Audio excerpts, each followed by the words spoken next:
Among all the fighters the Z warriors have faced during their odyssey, a formidable new Saiyan has appeared. Goku and Vegeta fought hard to defeat this new enemy. These two ended up uniting their powers to defeat the monster they were facing, Broly. Goku's innocence and pure mind made him see goodness within the legendary warrior's soul. Broly was then indebted to Goku, and an inconceivable friendship was born. While everything was peaceful throughout Universe 7, an event from the past was about to affect the future. The consequences of a benevolent act will impact events to come on a very large scale. Universe 6, Planet Sadala. Champa is relaxing on the home planet of the Saiyans of Universe 6, but not so much as Caulifla is disturbing him, asking to learn some secret techniques, being ignored by the god of destruction. Suddenly, Champa seems to feel something that makes him spit out the drink he's drinking, and he wonders what he's feeling. An earthquake begins on the planet, surprising Caulifla and Kale. Caulifla asks if this is one of the techniques that Champa will teach her today, which means that probably the reason he and Vados are on planet Sadala is that they are training the Saiyans. Still ignoring Caulifla, Champa asks Vados why Beerus is in his universe. Vados only responds that this is curious. Behind her and Champa, Caulifla goes crazy with excitement, telling Kale that revenge is coming, and tell Goku just to wait. In Universe 11, Toppo is kneeling in front of Belmont for some reason,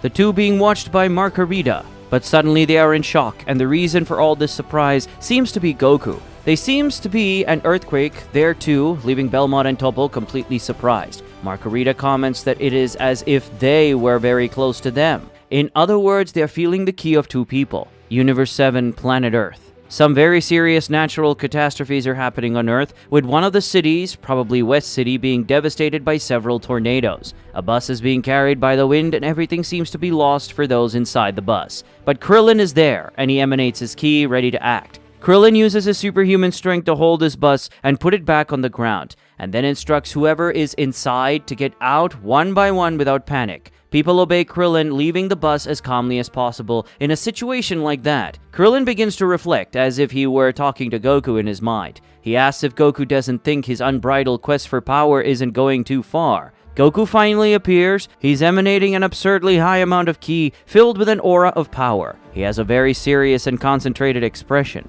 Beerus, who's facing him, is also releasing a very high amount of power. He has an expression like he's having fun.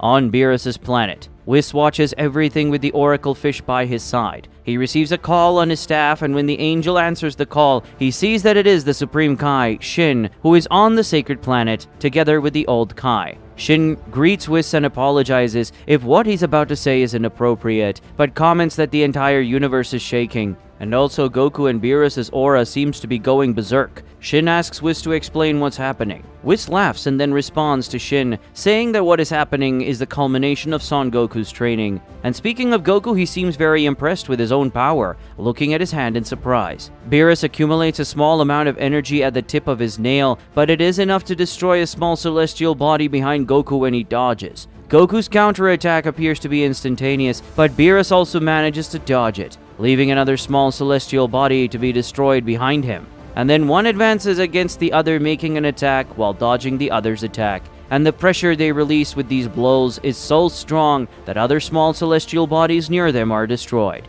After that attack, Goku assumes his combat stance to gather strength and attempt another strike. However, Beerus dodges with incredible speed, maneuvering behind Goku and delivering a powerful kick to the back of his head. Goku feels the impact intensely, with blood even splattering from his mouth. But Goku manages to react by disappearing from where he is and starting to move while firing several ki balls at the God of Destruction. But Beerus, using a very peculiar technique, creates a kind of elastic ki that stops Goku's shots and launches the energy sphere back at him, leaving Goku completely surprised. A series of explosions are generated, illuminating that region of space, but despite this, Goku manages to resist very well, blowing away the smoke with an armful, making Beerus surprised. And at an impressive speed, Goku comes out of the smoke and goes to Beerus's back. He's preparing a power attack in one of his hands, which he then fires while shouting. Goku's energy attack manifests itself in an extraordinary torrent of power, which destroys everything in front of him while sending Beerus flying far away, bleeding. Because of the strength of this last attack, Beerus ends up colliding and passing through several celestial bodies, shattering them as he touches. Goku just watches all this, but suddenly Beerus' hand grabs Goku's face, catching him completely surprised. Goku looks wide-eyed at the God of Destruction, who's already right in front of him, and apparently even more thirsty for violence. Beerus begins to gather energy in his other hand in the form of a small sphere, which he brings to Goku's face ready to explode it in his face. But from one moment to the next, Goku disappears from in front of him, surprising Beerus with his speed. But Beerus wastes no time and goes after Goku, shouting at him to stop running and saying that it doesn't suit him. On a planet called Gia, an animal that appears to be a mix of a dog and a goat is ready to drink some water in a lake when suddenly Goku and Beerus appear, there in a split second exchanging blows. And suddenly the lake disappeared and the animal is bald. Beerus continues chasing Goku through space, completely hallucinating, shouting for Goku, leaving even Goku a little scared. Beerus finally manages to catch Goku, grabbing him by the ankle and starting to spin him around in space to gain more and more strength, leaving Goku desperate and helpless. Beerus then manages to gain great strength and pulls Goku with so much energy that he even releases several electrical sparks from his body. And he finally launches Goku. The force is so great that a beam of light and electricity is formed around the Saiyan, who begins to cut through space at a completely extraordinary speed, certainly exceeding the speed of light itself by several times, covering an absolutely colossal distance. The speed of movement is so high that Goku's body begins to give in a little, blood spraying from the wounds and even from his mouth. He goes towards a planet, and when he reaches the planet, he crosses it from one side to the other. And even crossing this planet, Goku continues to move, but at a slower speed. Now he heads towards another planet, which is called Taco Taco. On this planet, life is going on normally when a child sees something coming and points while saying something in their language. What's approaching is a ray of light coming from the sky, which is Goku. Goku hits the planet's ground with all his force, opening a gigantic crater in the place while feeling monstrous pain and expelling a jet of blood from his mouth. A huge hole is created in that region, and everything around is destroyed. Goku is left sprawled and burned on the ground, almost unconscious and even releasing smoke from his mouth. That child approaches him curious about what is happening. Behind him, someone shouts something, surely telling him not to approach Goku. Suddenly, a very strong glow radiates, even forcing the boy to protect his eyes. The trigger for all this brilliance is Beerus, who has just created a globe of energy, apparently with the intention of launching it against the planet. Seen from the planet, it even looks like a sun that has just been created there because of the light it emanates. Goku, who previously seemed unconscious, manages to come to, and his eyes begin to show some reaction. He finally regains consciousness and starts to get up. The child who approached Goku is scared of him, and Goku starts shouting at him to get out of there. Beerus from above gives a slightly evil smile. Goku realizes the god of destruction's intention and flies off the planet towards the moon there. As he flies away from the planet, he wonders why Beerus is putting an entire species at risk because of this, but he suddenly realizes something, and when he looks at his leg, he sees that the boy is holding on to him. Beerus prepares to launch the attack and tells Goku to prepare. Goku lands on the moon with the boy holding on to his leg and despairs when he sees that attack coming towards him, certainly wondering what to do. Beerus' globe of power simply swallows that moon, making it look small next to that mass of pure power. On Beerus' planet, Whis comments to Oracle Fish that it's been 30 minutes since Goku and Beerus left there. Oracle Fish says that Goku is really impressive for being able to keep up a fight against Beerus for so long. As the Oracle Fish suddenly falls asleep, Whis reveals he has a bad feeling and wonders if he should join the two. The Oracle Fish at that moment begins to make a prophecy. It will act up to our own ending. Universe's consequences. Whis gets a little worried when he hears this and asks if this prophecy is about Goku and Beerus' fight. On Earth, things already seem to have returned to normal. Mr. Satan comments that the earthquake has stopped, and Majin Buu says he's hungry as always. Chi-Chi is fighting the food she's cooking and says that Goku better arrive soon, while Videl calms her down by saying that he'll be here soon, and also says that Gohan is looking forward to seeing him. Meanwhile, Mr. Satan introduces Majin Buu to Pan. Gohan and Piccolo are in a more isolated place. They seem to observe Goku and Beerus' fight through the feeling of ki. Piccolo says that Goku's training seems to have come to an end and tells Gohan that his father should come soon. Gohan has a serious expression and says that speaking of training, he will return to training soon, since you never know what could happen. Piccolo says he's happy to hear that and praises Gohan's desire to defend his own people, but asks how his studies will be. For some reason, Gohan stares at a bird in the sky very seriously. Then he turns to Piccolo and says he will find a way to reconcile the two things. On a planet called Pishin, which has gravity 2,000 times greater than Earth's, someone can travel around the globe several times. This person flies with so much power that he even destroys the planet's mountains as he passes. This person is Vegeta, who in addition to training in 2,000 times increased gravity, is also carrying weights on his arms and legs. And he does all this in the base form. Vegeta is very angry and says he is stagnating. He lands on the ground, taking a while to stop because of his very high speed. Vegeta is very frustrated and notices that the training he is doing is becoming useless. A few minutes earlier, on one of the moons of planet Taco Taco, we can see what happened to Goku after the attack by Beerus. The result of that globe of power launched by the God of Destruction into his body is simply shocking. Goku, even with some difficulty speaking, complains to Beerus that if it weren't for his help, an entire civilization would be extinct. Beerus doesn't care about this and responds that he's just doing his job as a God of Destruction. This enrages Goku, who has a very dark expression, but then he smiles and, talking to the boy who has grabbed his leg, the Saiyan says that everything will be fine. After saying that, he simply collapses next to the boy, now returning to base form. Beerus comments that no mortal offered him a fight like that, and even among the gods there are few who made him use so much power. But it seems that Goku has reached his limit. Whis comes to them to observe everything more closely.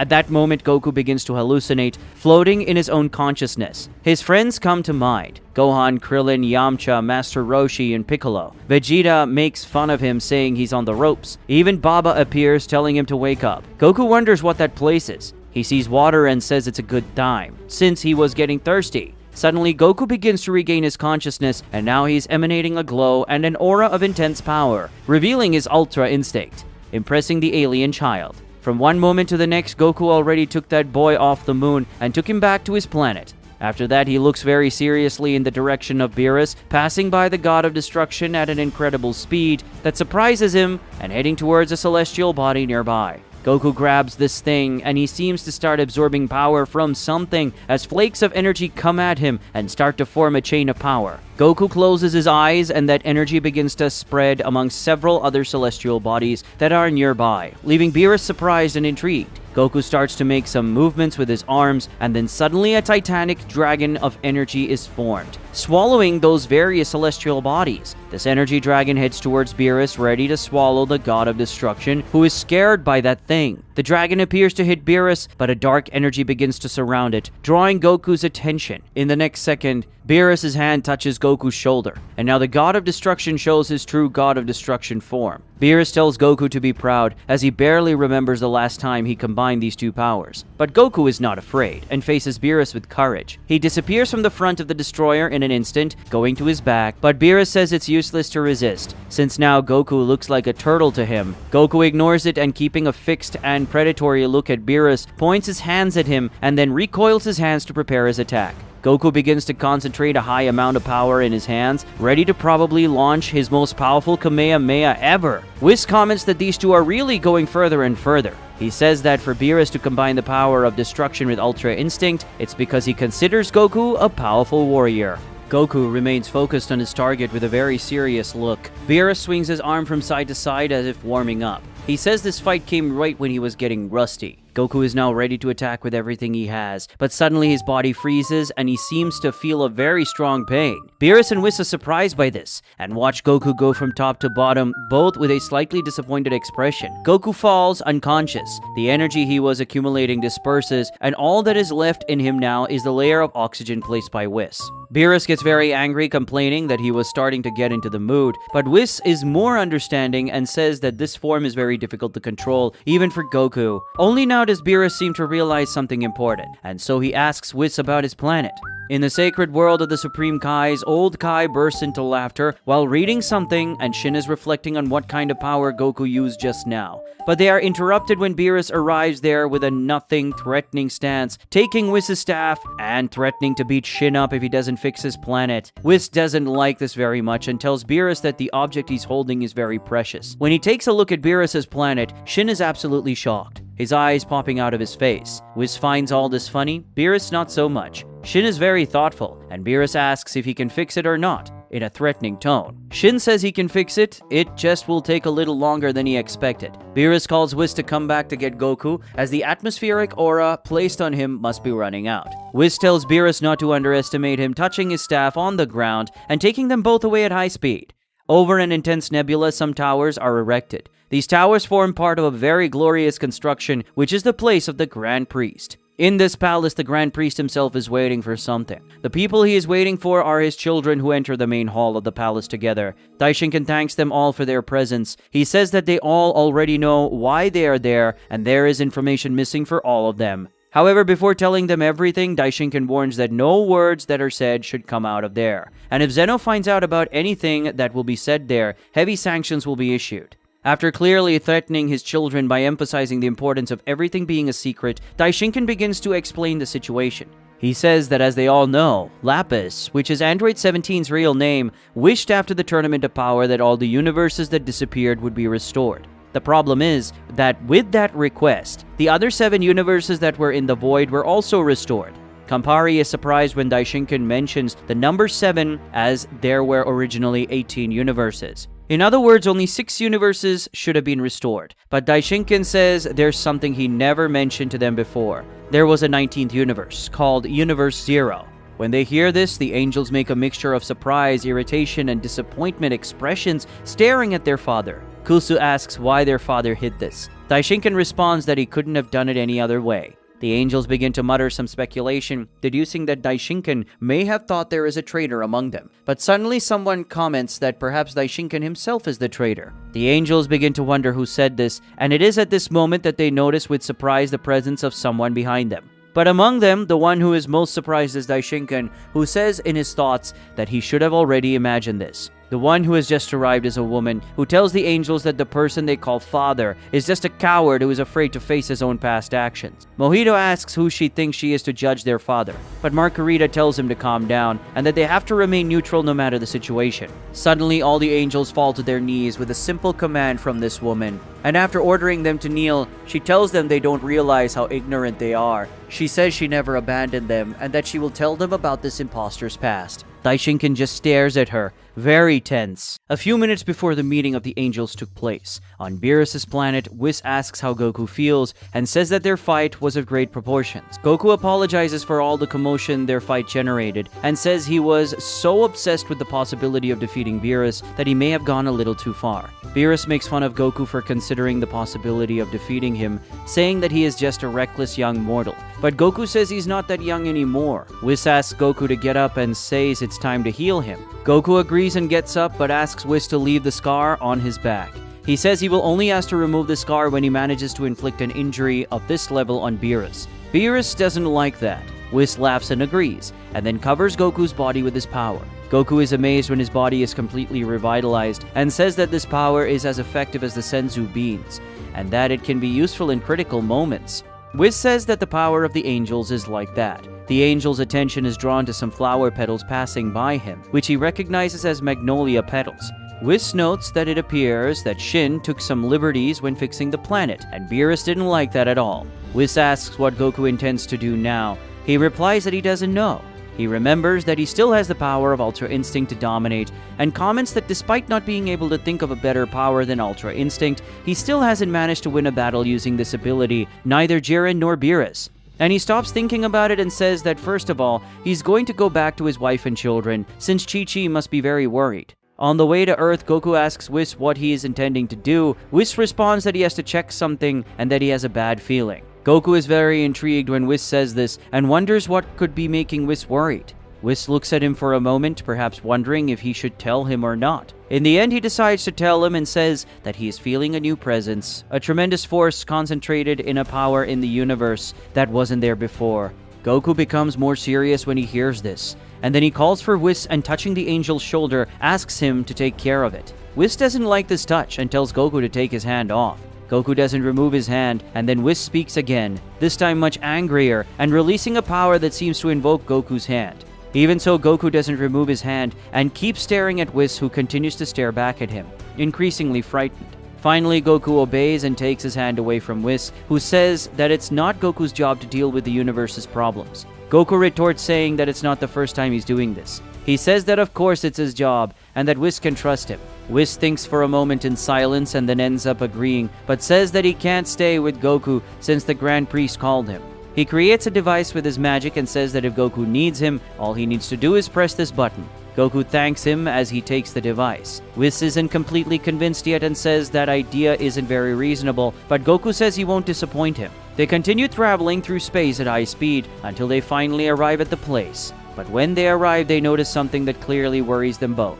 They see a very peculiar point in space, a distortion point called Universe Zero. Returning to the current moment in the Grand Priest's palace, that mysterious woman is still talking. She says that she didn't abandon them, referring to the other angels, and says that she will tell them about this imposter past, referring to Daishinkan. Daishinkan gets tired of standing still, and after rising from his throne, he orders everyone to stand. When he exclaims this order, a power comes out from him and spreads throughout the place. The other angels who were on their knees because of some mysterious power of this woman can now stand up. As they get up, they ask Daishinkan to explain himself, and ask who this woman so similar to an angel is. Daishinkan begins to speak, saying that this woman is indeed an angel. More than that, she is their mother.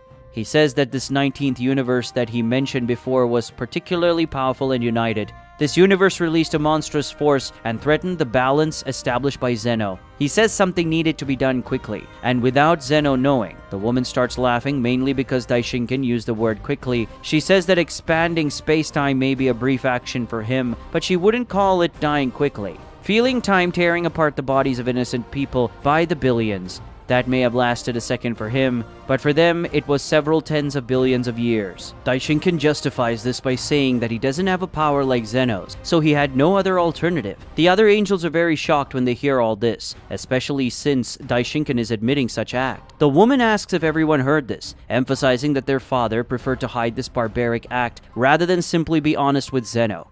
But she tells them not to blame the Grand Priest, since none of this is his fault, or the Omni King. At that same moment in Universe 12, the god of destruction Jin notices something that surprises him. Someone who also notices something is Belmod from Universe 11, who says he recognizes these energies. It seems that some strange energies are being felt in the universes. The angel woman finishes speaking, saying that what she really blames is the current system, which forced the father of angels to act. As she says this, some people begin to arrive at the place, and then the presence of several strange beings dressed as angels and gods of destruction is revealed.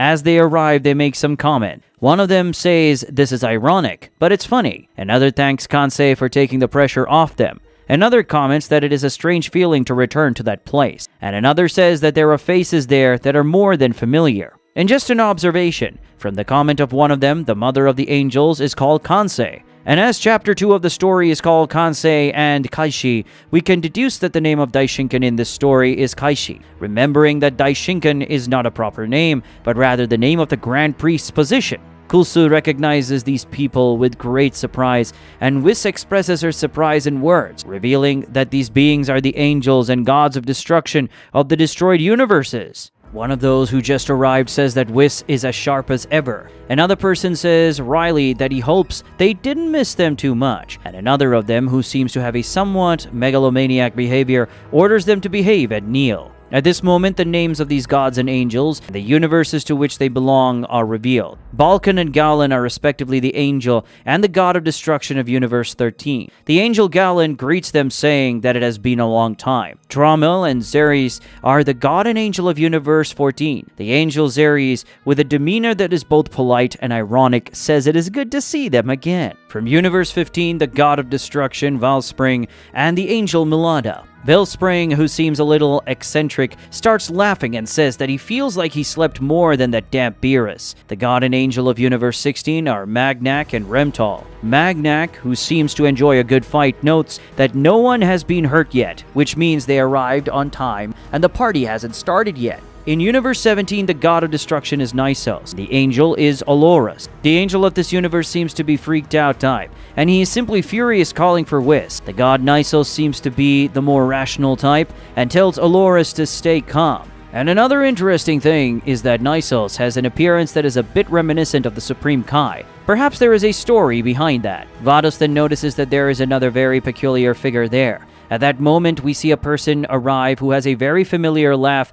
and golden feet. That someone is simply Frieza. And dressed as a god of destruction, he greets everyone with the usual sarcasm, telling Whis that he wanted to thank him personally. Turns out that Frieza is now the god of destruction of Universe 18. His angel is a woman called Twist, who criticizes the neutrality of angels, saying that it leads them to this type of situation. Whis tells Frieza that he thinks he understands what the villain is trying to do. He explains that when he brought Frieza back to life, he already anticipated that Frieza wouldn't simply do nothing. But it still surprises even Whis how far Frieza is willing to go. Frieza tells Whis not to underestimate him, and makes it clear that this is just a foretaste of what's to come. Frieza says that thanks to Zeno, his army commanders reported the new universes had appeared. He comments that it's surprising that Zeno needed to destroy Universe 18 since their god of destruction was a miserable. According to Twist, he wasn't in line with the behavior of his universe, and he didn't seem like the revolutionary type. Frieza fired a shot at the god of destruction of Universe 18 from behind,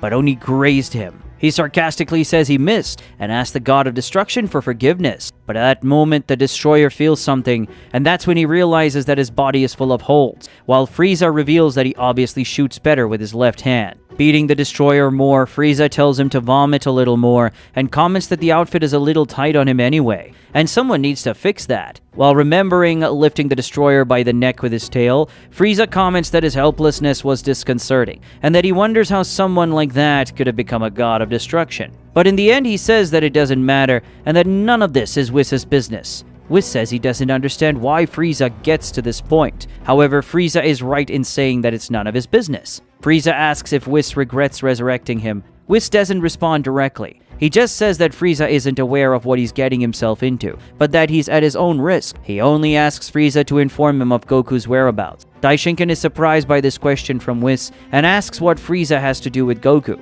Whis says that before Daishinkan called, he went to Universe Zero with Goku and agreed to let him investigate further. The problem is that he has lost contact with Goku, and he is not using the button he was given to call the angel in case of an emergency. To make matters worse, Whis cannot find Goku thanks to the extremely condensed aura that forms Universe Zero. Nysos, the god of destruction of Universe 17, asks if Whis is referring to the mortal who came screaming like a donkey to their headquarters. He tells Whis not to worry and assures that they received him properly. Daishinkan is very intrigued by this, wondering why they are keeping Goku prisoner, since he is no threat to them. He wonders if Goku has any sensitive information. Noticing his doubts, Kansei tells Kaishi not to act ignorant, and that he knows exactly why they are using Goku. At this exact moment, Goku is completely trapped by chains and has several things similar to nails stuck in his body. He's bleeding a lot, and it looks like he's in a lot of pain. Goku shouts, telling these cowards to go back, and asks what they want with him. Then, with his head down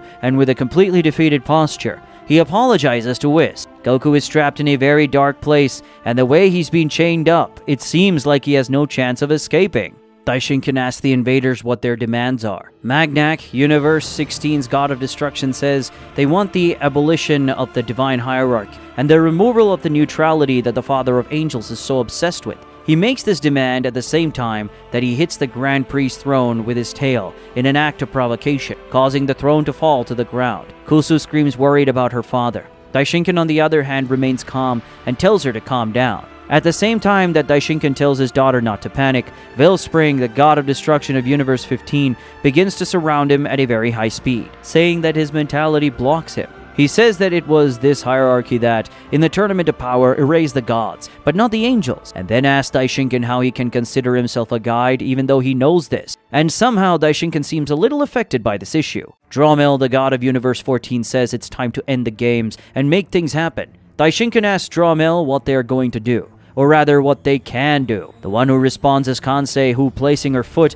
on the overturned throne of Daishinkan, warns that a war between deities on the multiversal scale is about to begin. Every individual, mortal or not, must choose a side, and only one will remain. They will fight for a new world with a perfect balance. But at that moment, Daishinkan attacks. He raises both hands at the same time, appearing to make a great effort and conjuring the name of a spell or technique. From one moment to the next, all those gods and angels are completely frozen. As the Grand Priest finishes the name of the spell or technique, his nose begins to pour blood, and he looks very exhausted from what he just did. He falls to his knees, bleeding considerably. Kusu calls for her father and goes to him. She asks if everything is okay, and he tells her not to worry. Kusu asks what the Daishinkan did to them. He responds that he froze them all in space-time. However, this isn't over yet. They need to teleport all these guys to Universe Zero and freeze that universe too. Kusu asks if this won't be dangerous for his health, but Daishinkan tells her not to be ridiculous. Whis calls Cookatail to help him gather all the Supreme Kais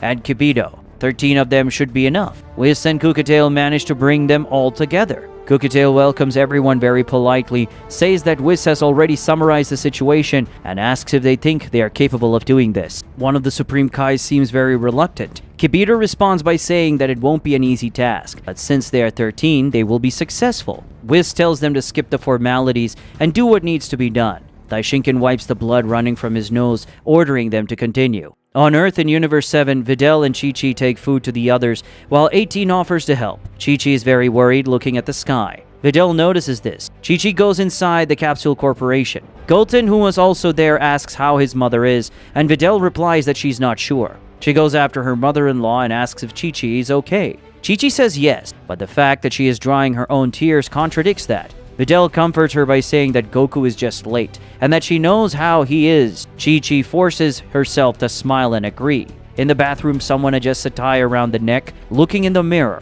That someone is Gohan, who finishes fixing his tie and looking at himself for a while. Then he finishes putting on his suit and goes outside, receiving sunlight on his face and commenting on the beauty of the sky. In the end, it looks like Gohan gave up on the tie. He asks Videl about his father, who's currently gently stroking Goten. Behind them is Piccolo, silent as always. He's watching Bulma run furiously after Trunks, who was playing with the dog instead of going to the table. And the two of them were also being watched by Krillin and Android 18. After asking about his father, Gohan realizes that Chi-Chi is a bit crestfallen because of him, and so decides to change the subject and calls everyone to eat. But suddenly he and Piccolo notice something in the sky. On a planet called Zaurus in Universe 11, Jiren is holding onto a very peculiar creature that looks like a cross between a dinosaur and a chicken. He puts a net in the animal's mouth and then punches the monster, which is thrown away by his force. When Jiren lands, he notices something, and as the monster lies passed out behind him,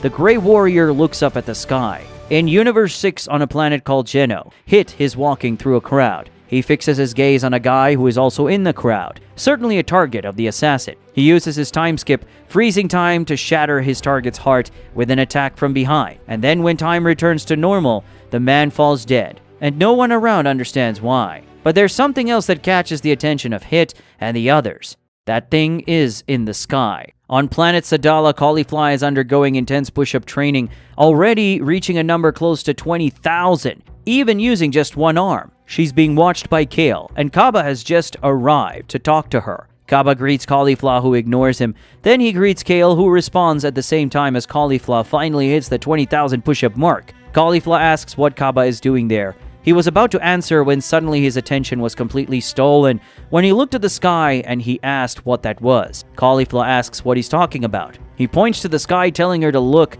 and asks what that ball is. She looks very quickly and responds nonchalantly that she has no idea. She tells Kale to look, warning that there is a ball in the sky. Kale says that's weird, and she's about to say something when a voice catches their attention, telling everyone to listen. At that moment, a speech in the form of a warning begins. I am the Grand Priest of the Multiverse, and I come to bring you the direct orders of the one you call God. I speak to all forms of life present in this world. An evil angel rebelled against me, and I froze her for a period of 2 years. A war between universes will begin when this delay ends. Every individual must be prepared and choose a side. Everyone, when they hear this, is surprised and confused. Caulifla receives this news with some concern. Toppo, through a communicator, asks if Jiren also saw this, and he replies yes. 18 lets a plate fall from her hand at the same time that Krillin expresses his shock and asks to wait. Vegeta appears to have just arrived at Capsule Corporation, asking if they heard that. Trunks says yes. Gulton asks Vegeta if his father isn't with him. Vegeta says no and asks if he's not on Earth. This makes Chi-Chi's suffering worse, and Gulton becomes worried about her. In fact, Goku will take a while to arrive, and he is completely frozen in Universe 0. After everyone receives that warning from the Grand Priest, Bulma becomes very thoughtful, commenting that they will have to organize themselves. Vegeta, who is changing his clothes, agrees with her and says that everyone will need to find a main goal for themselves. In fact, they need to find this Brawly guy, as he has great potential and can be useful. Vegeta asks if she can get him and his all-green and all-orange friends. Bulma tells him that they have names. Vegeta says that in the meantime he's going to take Gohan, Goten, and Trunks to see Whis. Piccolo is meditating near a waterfall, apparently very concentrated. Suddenly his attention is drawn to something. He notices someone arriving and asks if he can help. Jaco is in the middle of a call with Bulma, who is yelling at him over the phone, telling Jaco to stop making excuses that he's busy, stop being selfish, and go get her at once. Jaco ends up agreeing and realizing that he embarrassed himself in front of a fellow patrolman, says that she just wants him to go find someone, and he can do a favor for a friend. The other patrolman doesn't even argue, just says he didn't say anything. From her house, Bulma is still complaining about Jaco, yelling at herself, saying that even when a war is about to happen, he finds a way not to do what she asks, and that it doesn't hurt to do that for a friend. Vegeta watches his wife freak out while holding Bulma, commenting that when she gets angry, not even the greatest warrior can stop her. Vegeta leaves, leaving Bulma to scream alone, promising that she will tear Jaco's eyes out when he gets there. But Bulma seems to want to stay there, even with her mother yelling like that. She starts crying in protest when Vegeta closes the door.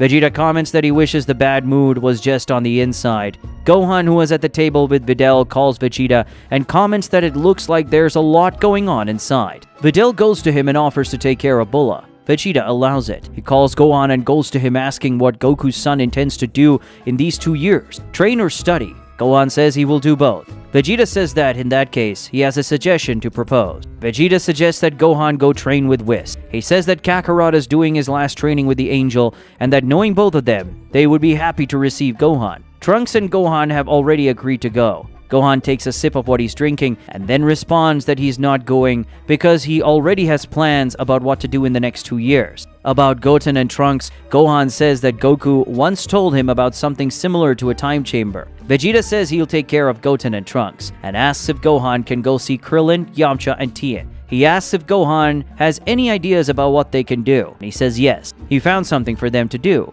Gohan flies to Krillin's house, flying over the city that was destroyed by the weather anomalies caused by Goku and Beerus' fight earlier. When Gohan arrives, Krillin and 18 are playing with Marin. Krillin asks how Gohan is. Gohan responds that he's fine and asks if Krillin knows where Yamcha and Tien are. Krillin says that luckily they are inside. Gohan says he already knows what kind of training they will do in these 2 years, but with a somewhat embarrassed smile, Krillin tells Gohan to calm down. Gohan receives a call, and when he answers, Vegeta says that he is with Whis, who just revealed that Goku was in Universe 0 when Daishinkan froze it. When this news is given, everyone who hears it is completely shocked. A silence falls and Vegeta calls out to Gohan, asking if he heard what he just said. Piccolo is meditating, ignoring someone who is talking to him. Those who speak to him are Saunel and Polina, the Namekians from Universe 6, accompanied by the Supreme Kai of that universe. Saunel says they believe they should join forces over the next 2 years. Piccolo asks if they really think he can help. Polina responds that they think everyone can do something to help. Taking off his turban in what appears to be an act of respect or greeting, Piccolo decides to collaborate with them, but warns that he needs to do something first. On planet Vampa, a spaceship has just arrived, being observed by Broly, Chi-Lai, and Limo. When the ship's doors open, Chi-Lai already seems to know who it is, and greets Bulma. Bulma seems happy to see them, even calling them her favorite aliens. When Bulma looks at Broly, she is surprised, and says she didn't know he was so tall. Chi-Lai seems to lose her good mood in an instant, and asks what Bulma wants from them. Bulma asks if they saw that ball in the sky. Limo says if she also had that strange dream. Bulma is a little confused when he says this, and says that it wasn't a dream, but a message from the Grand Priest. Limo insists on it, explaining that the three of them had a collective dream about what she just mentioned. Bulma finds this strange. Thinking better, she finally understands and concludes that they were certainly sleeping when Daishinkan made that announcement. And since many other people in the multiverse were sleeping at that moment, this was the way he found to convey the message to everyone. The others are stunned when they hear this, and Chi-Lai asks if that was really real and if there really is a war on the horizon. Bulma receives a call. It's Whis, who warns that he has bad news to share. When she receives the news, Bulma is shocked, not believing what she is hearing. Talking to the others at Krillin's house, Gohan says that even without their father, they have a role to play, and that he knows what kind of training will help them. Krillin, a little saddened, says that he understands Gohan, but he couldn't do anything during the Tournament of Power even when facing enemies that weren't among the most powerful. So what could he do in a war that involves the most powerful deities? He'd like to give a big Goku-like speech, but he's not that kind of man. Master Roshi agrees with Krillin. He would like to fight. However, he has already been training for almost 350 years, and he doesn't see how he can improve any further than that. Krillin adds that this is not the noblest way of thinking, but he belongs there with his family, especially his daughter. Gohan doesn't like hearing this at all, and remembers that for years Goku protected them and gave his life without hesitation for the weak. If Krillin wants to stay with his people, so be it, but billions of millions of people need their help. These words seem to hurt Krillin a lot, cutting deeply into his soul. Yamcha says that since he doesn't have a family to protect, he will be part of this. Tien says it's the same thing with him. Android 18 gets up and calls Krillin to talk. They leave everyone in the living room to go to the bedroom. 18 says she knows that Krillin wants their good above all else. But this isn't just about their lives. Krillin says he knows this, although he still remains reluctant. 18 says she will support him regardless of the choice he makes. If he wants to fight, she will fight him. If he wants to stay, she will stay too. Krillin swallows hard, clearly with a lot of doubt in his mind. At Capsule Corporation, Trunks is saying goodbye to his little sister. Not knowing much of what to say, he just says that he knows 2 years is like her entire life, but he promises that he will try to come back as soon as possible. He tells his sister to grow up and become a strong little princess. Vegeta calls out to Trunks, saying that this is enough. He picks up Bulla and tells Trunks to go to the travel cube. He looks at the door waiting for everyone to leave, and when he is alone with his daughter, he tells her not to worry and that Daddy will be back. Someone is arriving there with the car engine roaring. The person who gets out of the car is Dr. Briefs, who is thanked by Vegeta for taking care of Bulla. He says it's natural since she's his granddaughter, and it's not like he has anything else more exciting to do. Vegeta puts his hand on Trunks' head, watching him give his sister one last hug, to finally enter the cube, saying that Gohan and the others shouldn't be long. And they really won't take long. Ready to leave, Gohan, Krillin, Tien, and Yamcha leave Krillin's house, watched by Android 18, Marin, and Master Roshi. Interestingly, the one leading the group is Krillin, who, in complete contrast to the insecure guy from before, calls everyone to enter that cube, saying that they will give everything they have. Master Roshi takes off his glass as a sign of respect for them. 18 watches their departure with a smile, and Marin says goodbye with joy and motivation. Gohan shows a certain pride, probably especially for Krillin. They fly away with confidence and land at their destination. Already in the cube, Vegeta, Goten, and Trunks take a look at those who have just arrived. Whis also watches them with a smile. Gohan, Krillin, Tien, Yamcha show great motivation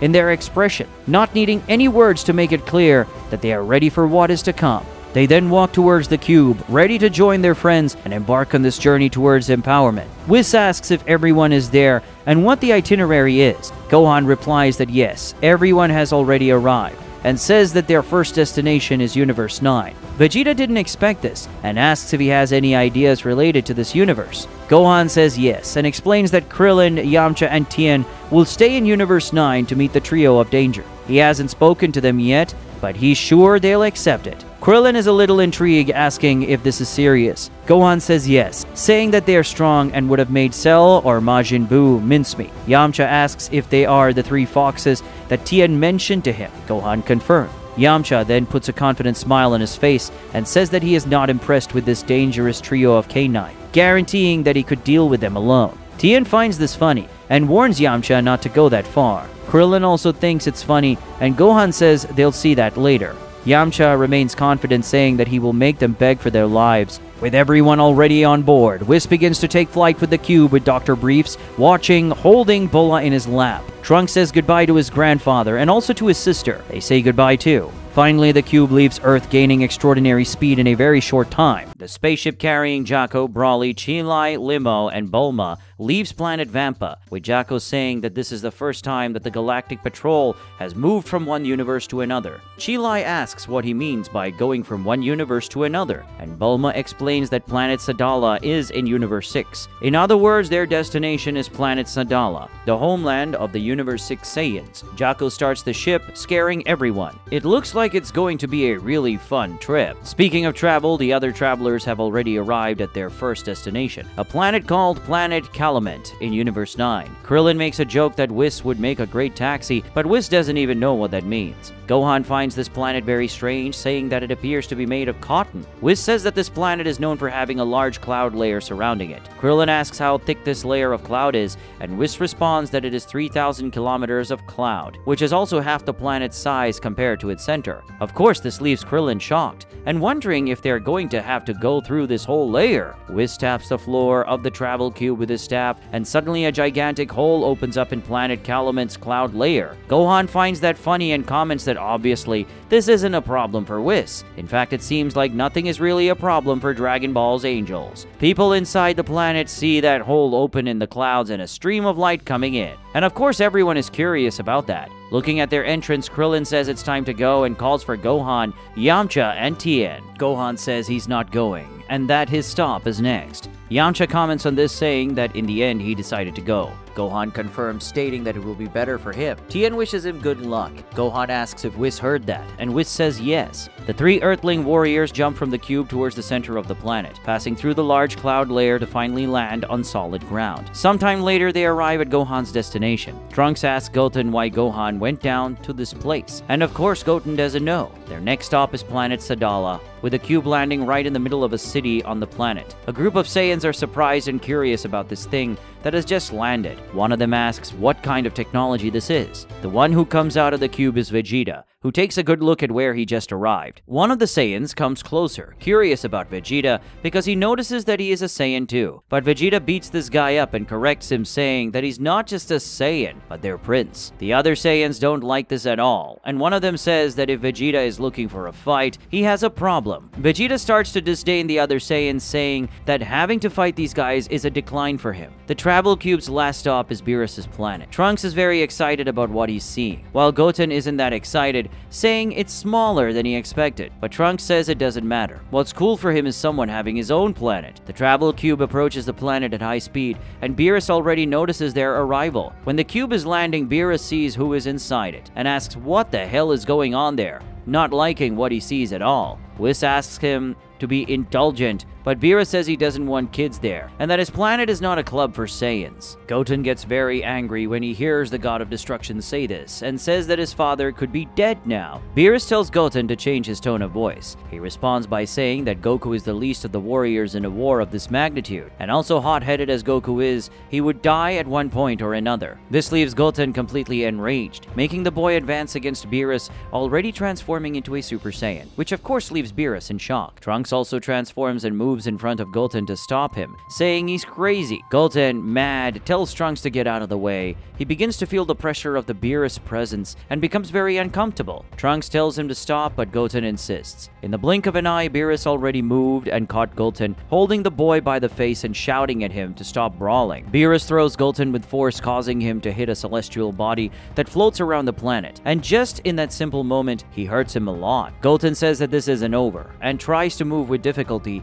but Beerus is holding his face again, and the Hakaishin starts to mention the name of his destruction technique, about to make Goten completely disappear from existence. But Beerus suddenly stopped. Something stopped him. The destroyer then finishes the boy off with a flick, and does so while telling Whis that he has made up his mind about not wanting any more guests on his planet, and orders the angel to go train them elsewhere. Whis has no choice but to obey. On planet Calumet, the Earthlings are trying to talk to the inhabitants, but it seems they don't understand. Krillin comments that this is a very strange thing, since Basil, Lavender, and Bergamo understood their language. This leaves the trio very frustrated and not knowing what to do in that crowd, but luckily they were found. Bergamo, Lavender, and Basil see them in the crowd and recognize them. They wonder if the three of them were responsible for the hole in the sky that the kids talked about. In Sadala, Vegeta has already stacked a bunch of Saiyans, and he seems to have done it with very little effort. Someone is arriving there, very angry at seeing her friends all piled up. This person is Caulifla, who when seeing Vegeta is completely surprised and asks what the hell he's doing there. The Capsule Corporation ship has just arrived in Universe 6, and Jocko warns them about this,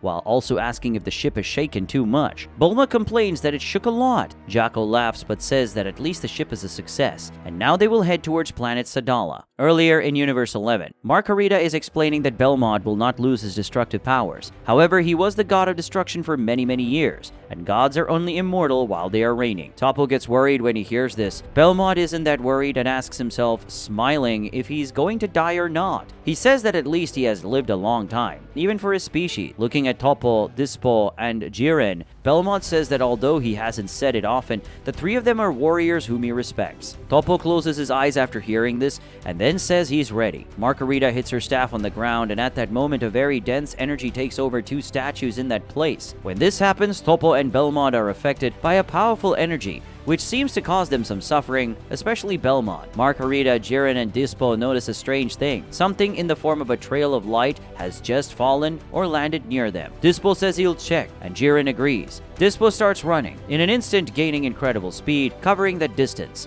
leaving a trail of dust and breaking when he arrives in place. When he sees who it is, Dispo is surprised. When the ritual ends, Belmont is almost unrecognizable, with his body completely toasted and sunk. Toppo, on the other hand, looks refreshed, and still a little out of him due to power. Margarita asked how the new god of destruction feels. Toppo says he feels good, and then he sees what just happened to Belmont and yells for him. In deep sadness, Toppo falls to his knees in lamentation. More people arrive there. It's Dispo, who's accompanied by Gohan. And with that, we find out what Gohan's destination was before. Toppo directs a murderous look at Gohan, who's a little confused and scared. Gohan gets straight to the point. He says he's not sure he understands everything that's going on, but they have a lot to offer him. In an uproar, Caulifla asks what the hell he is doing there. Kaba, who was nearby with Kale, asks what's going on. Caulifla tells Kaba that his idol just crushed their people. Kaba asks what she's talking about. Vegeta tells her to stop being childish, and that she should be kind and take him to their king, since he doesn't have time to waste. Caulifla gets furious when she hears this. She tries to go after Vegeta, but Kaba doesn't let her. She complains that first Vegeta beats up her friends, and now he wants to give orders. Vegeta says that something is wrong with Caulifla,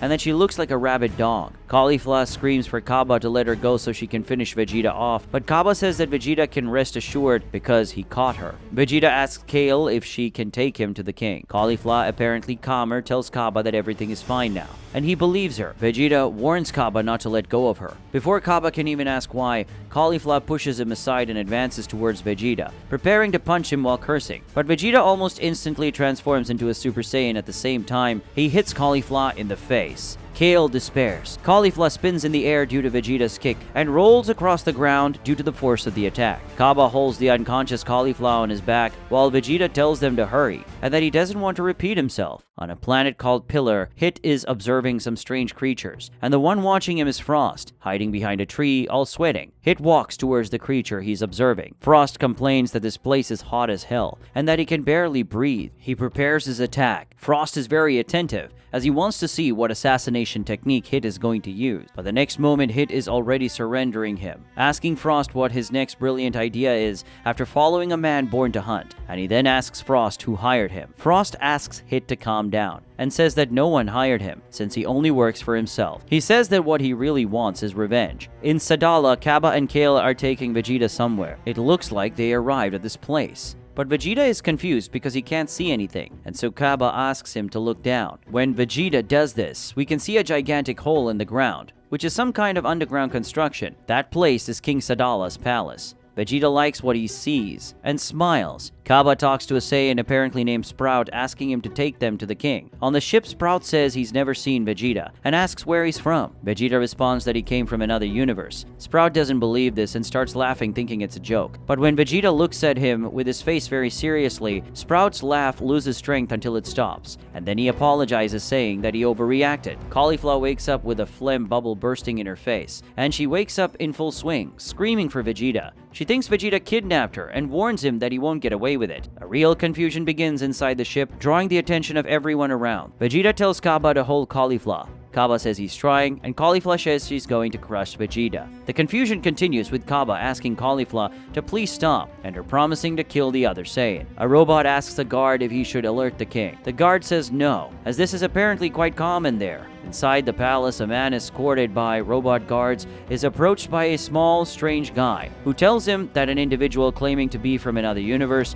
is asking for an audience. This larger man is called Sadala, and he responds by agreeing to the request. The dwarf says that the visitor is waiting in the main hall. The king says he will go to him. In the main hall, the doors open, revealing the arrival of the king of the planet, expected by Vegeta, Kaba, Kale, and Caulifla. Prince Vegeta and King Sadala exchange serious and penetrating glances, especially the king, who stares at the visitor with intensity. They shake hands, Sadala introduces himself, and then Vegeta does the same. King Sadala comments that he heard that Vegeta came from another universe. He asks what Vegeta's story is and what he's doing there. Vegeta says he doesn't have time to waste talking about stories, and when he was about to say why he came for, King Sadala interrupts, saying that listening and telling a story is never a waste of time. And with a threatening expression, he asks Vegeta if it is. Vegeta ends up giving in and asks the king to tell his story then. He comments that he has never seen a palace built underground and wants to know more about it. The king says he has a reason for this. He says that the people of Sadala have not always known peace. He says he doesn't know what Saiyans are like in Vegeta's universe, but in theirs, the Saiyan people were ruled by submission and violence. He himself, in the past, was an illustrious warrior driven by a thirst for battle and power. They were a savage race, and this warrior essence was making them lose their minds. There are even legends talking about them having had monkey tails in the past, but it seems that simply because they did not use this power, the tails were lost over time. The people were divided, so King Sadala of that time once again proved his legitimacy by uniting the entire world thanks to a union of species. And thanks to that interbreeding, the king's side prevailed against his opponents.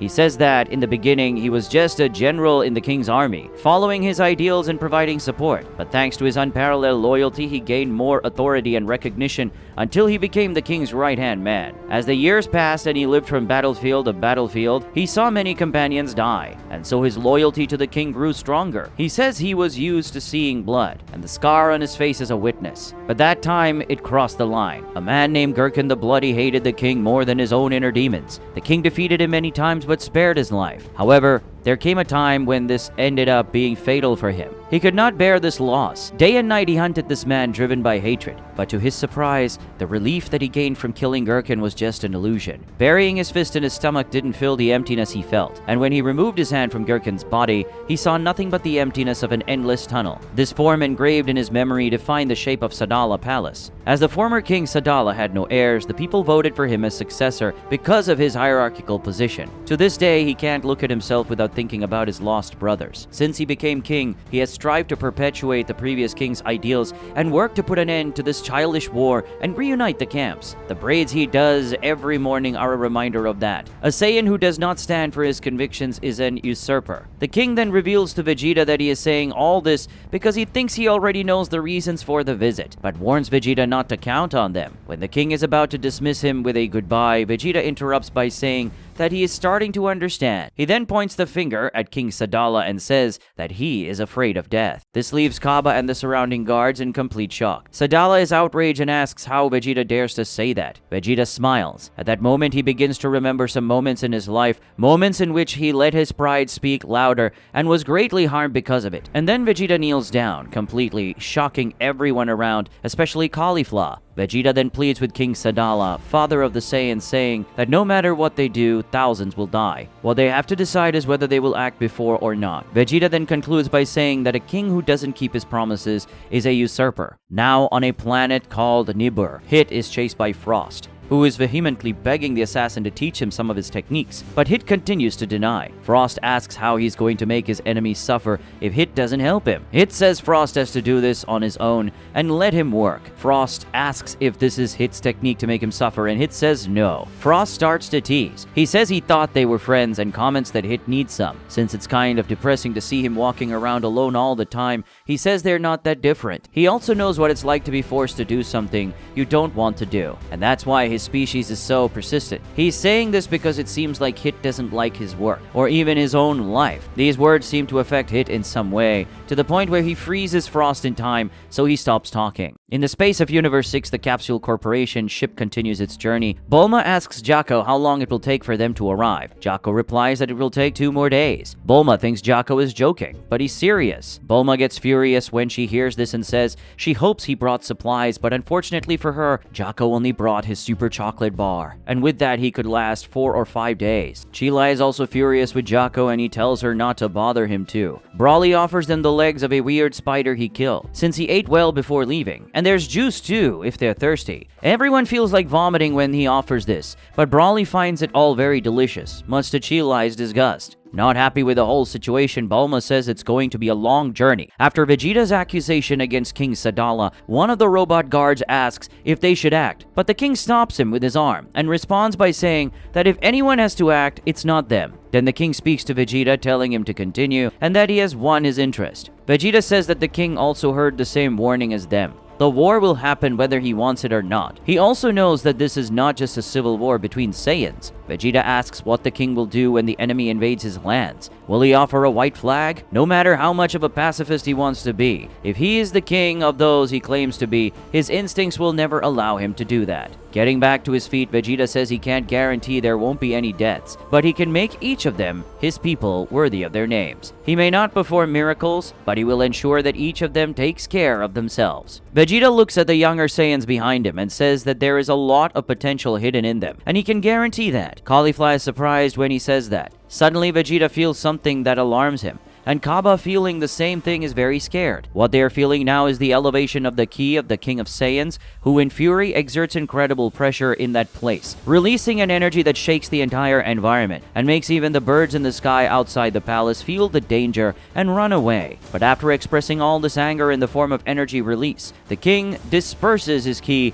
showing an expression of sadness, giving into everything that was said. Starting to retreat, he orders one of the robot guards to gather all of Sadala's special forces because he will make an announcement. Vegeta looks at him in silence, already understanding what the king decided. He says the king will not regret it. Sadala, about to leave the main hall, turns to Vegeta to reply that he doesn't live with regrets. Sometime later, the soldiers are gathered together as the king ordered. He says he has an announcement to make to Sadala's special forces. And so ends Chapter 4. Chapter 5. General Meeting. After summoning his special forces, the king gives his speech. He tells the Saiyan people that he and their ancestors fought to make peace speak. But unfortunately, those days are over. They were all shocked by the Grand Priest's announcement, and they must prove that they can defend themselves against these fomenters of revolt. They, Saiyans, are people who live according to facts, and not dreamlike conceptions of the world around them. So they must raise their fists and welcome the heirs of their neighboring universe. They must fight hand in hand. They must fight for themselves. Glory to their people. 2 days later, the Capsule Corporation ship finally arrives at their destination,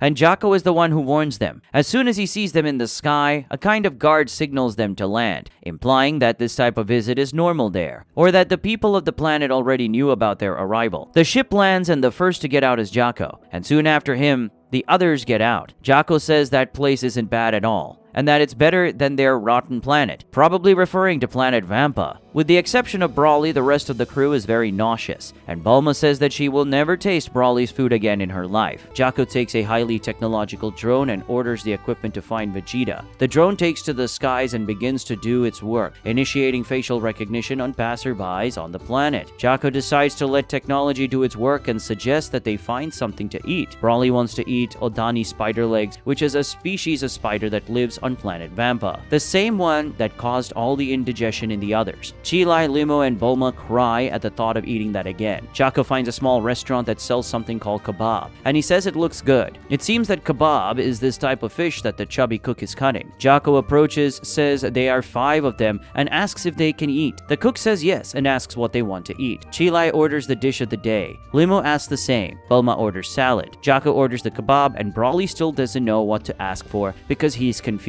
Broly thinks that the restaurant only has 3 types of food because he's just looking at the images on the menu instead of reading. He complains about this because Chilai told him once that in restaurants there are several different types of food. Of course, everyone is embarrassed when he complains about this. Broly questions whether this place is really a restaurant. The cook asks if the problem is that he can't read or can't count, and Chilai defends herself by saying that she does her best to teach him things. Jaco's drone finally finds Vegeta, who's taking a walk with Kaba, Kale, and Caulifla. The robot announces that it found him. Jaco receives the warning while eating and takes the device to monitor what the robot is seeing. But before the drone can send Vegeta's location to Jaco, Vegeta suddenly destroys the robot. When Jaco realizes what Vegeta did, he becomes furious, swearing and shouting non-stop, saying that he'll have to pay for this. Only after destroying the drone does Vegeta ask what it is, leaving Kaba desperate, saying that it could be a message from the king. Jaco continues to complain, saying that his expenses at this restaurant are already so high, and that this way he will end up going bankrupt. But after Bulma yells at him, Jaco has to go after Vegeta on his own, having to complain alone. He flies over the city while continuing to complain, and it seems that people and technological equipment flying around is not uncommon. A few hours earlier at Gohan's house, Piccolo appears to be saying goodbye to his family. He and Gohan look at each other for a moment, smiling at each other. They shake hands. Piccolo tells Gohan to train hard, and Gohan says he will do it. Piccolo has an idea and asks Videl if she can take Pan to train or meditate with him. Videl doesn't like the idea and asks if this is a joke. Piccolo says it's not a joke, and that he trained Gohan when he was only 4 years old. But Videl gets angry and says goodbye to him, saying that those days are over. She slams the door in poor Piccolo's face, who doesn't even know what to say. But he hasn't given up yet, and it looks like he'll try again. Videl tells Gohan that he has to go join Vegeta and Bulma.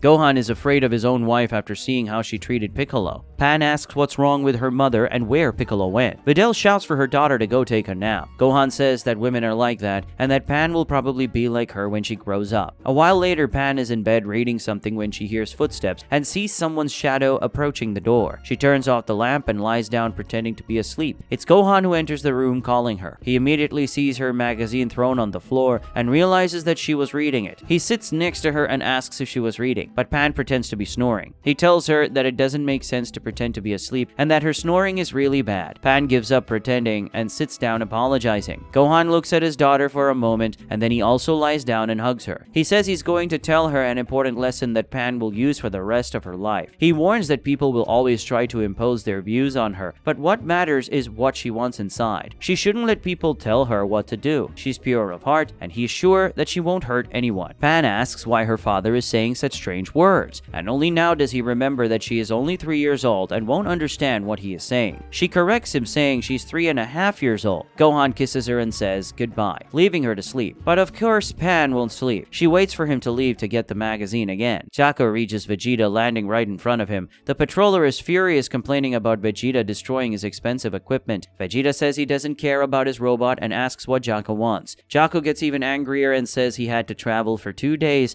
because of his wife and her 3 scoundrels, and only now does Vegeta seem to remember this. They go to the restaurant with Caulifla, wondering what she, Kale, and Kaba are doing there. Bulma greets them when they arrive. The first to greet her is Kaba, but when she looks at Kale and Caulifla, Bulma says she doesn't know them and that Vegeta never talked about them. Caulifla says that this is not nice of Vegeta, but to his disdain, he says that he didn't want to bother his wife by talking about gross people like them. This only makes Caulifla even angrier. Caulifla gets a little upset and decides to go home. Bulma isn't happy at all and looks sullenly at Vegeta, who doesn't quite understand why. Kaba realizes that things are getting ugly and quickly makes up an excuse to run away. Vegeta complains, saying that there are only cowards on this planet. Kale also intends to leave, but Bulma, with a non-angry and threatening expression, asks who Kale thinks will guide them if she leaves. And only after making the girl terrified does Bulma change her tone and say it's going to be fun. Kale sighs in dismay. Broly, who seemed completely engrossed in his own food, only now seemed to realize that there were other people there. When Kale and Broly exchange glances, they're simply mesmerized by each other, with their hearts even beating faster. When she realizes this, Chilai doesn't like what she's seeing at all. She starts to get in front of them and wave, saying that she's still there. However, she appears invisible to the 2 Saiyans. Broly introduces himself and asks who she is. Kale also responds by introducing herself. Kale takes a long breath, telling herself that she can do this, and finally she gives her answer, saying that she can guide them, since she has nothing better to do. Bulma is jumping up and down with joy, kindly thanking Kale and not even looking like the same threatening woman as a moment ago. Kale calls them to take a look at the downtown. Vegeta doesn't like it very much and says he hates walks. Jaco has a different opinion, saying it will be fun, and Broly calls Chilai and Limo, agreeing to go, since as Kale said, they have nothing better to do. But Chilai isn't too excited and says it looks like she and Limo weren't invited. Broly asks what happened, and Chilai turns away, puffs out her cheeks, and crosses her arms, saying it's nothing. Broly insists she come, squeezing her inflated cheeks. Well guys, it looks like we're seeing a love triangle forming here. Who do you think is the best person for Broly, Kale or Chilai? If you are from the Chilai team, comment Broly and Chilai.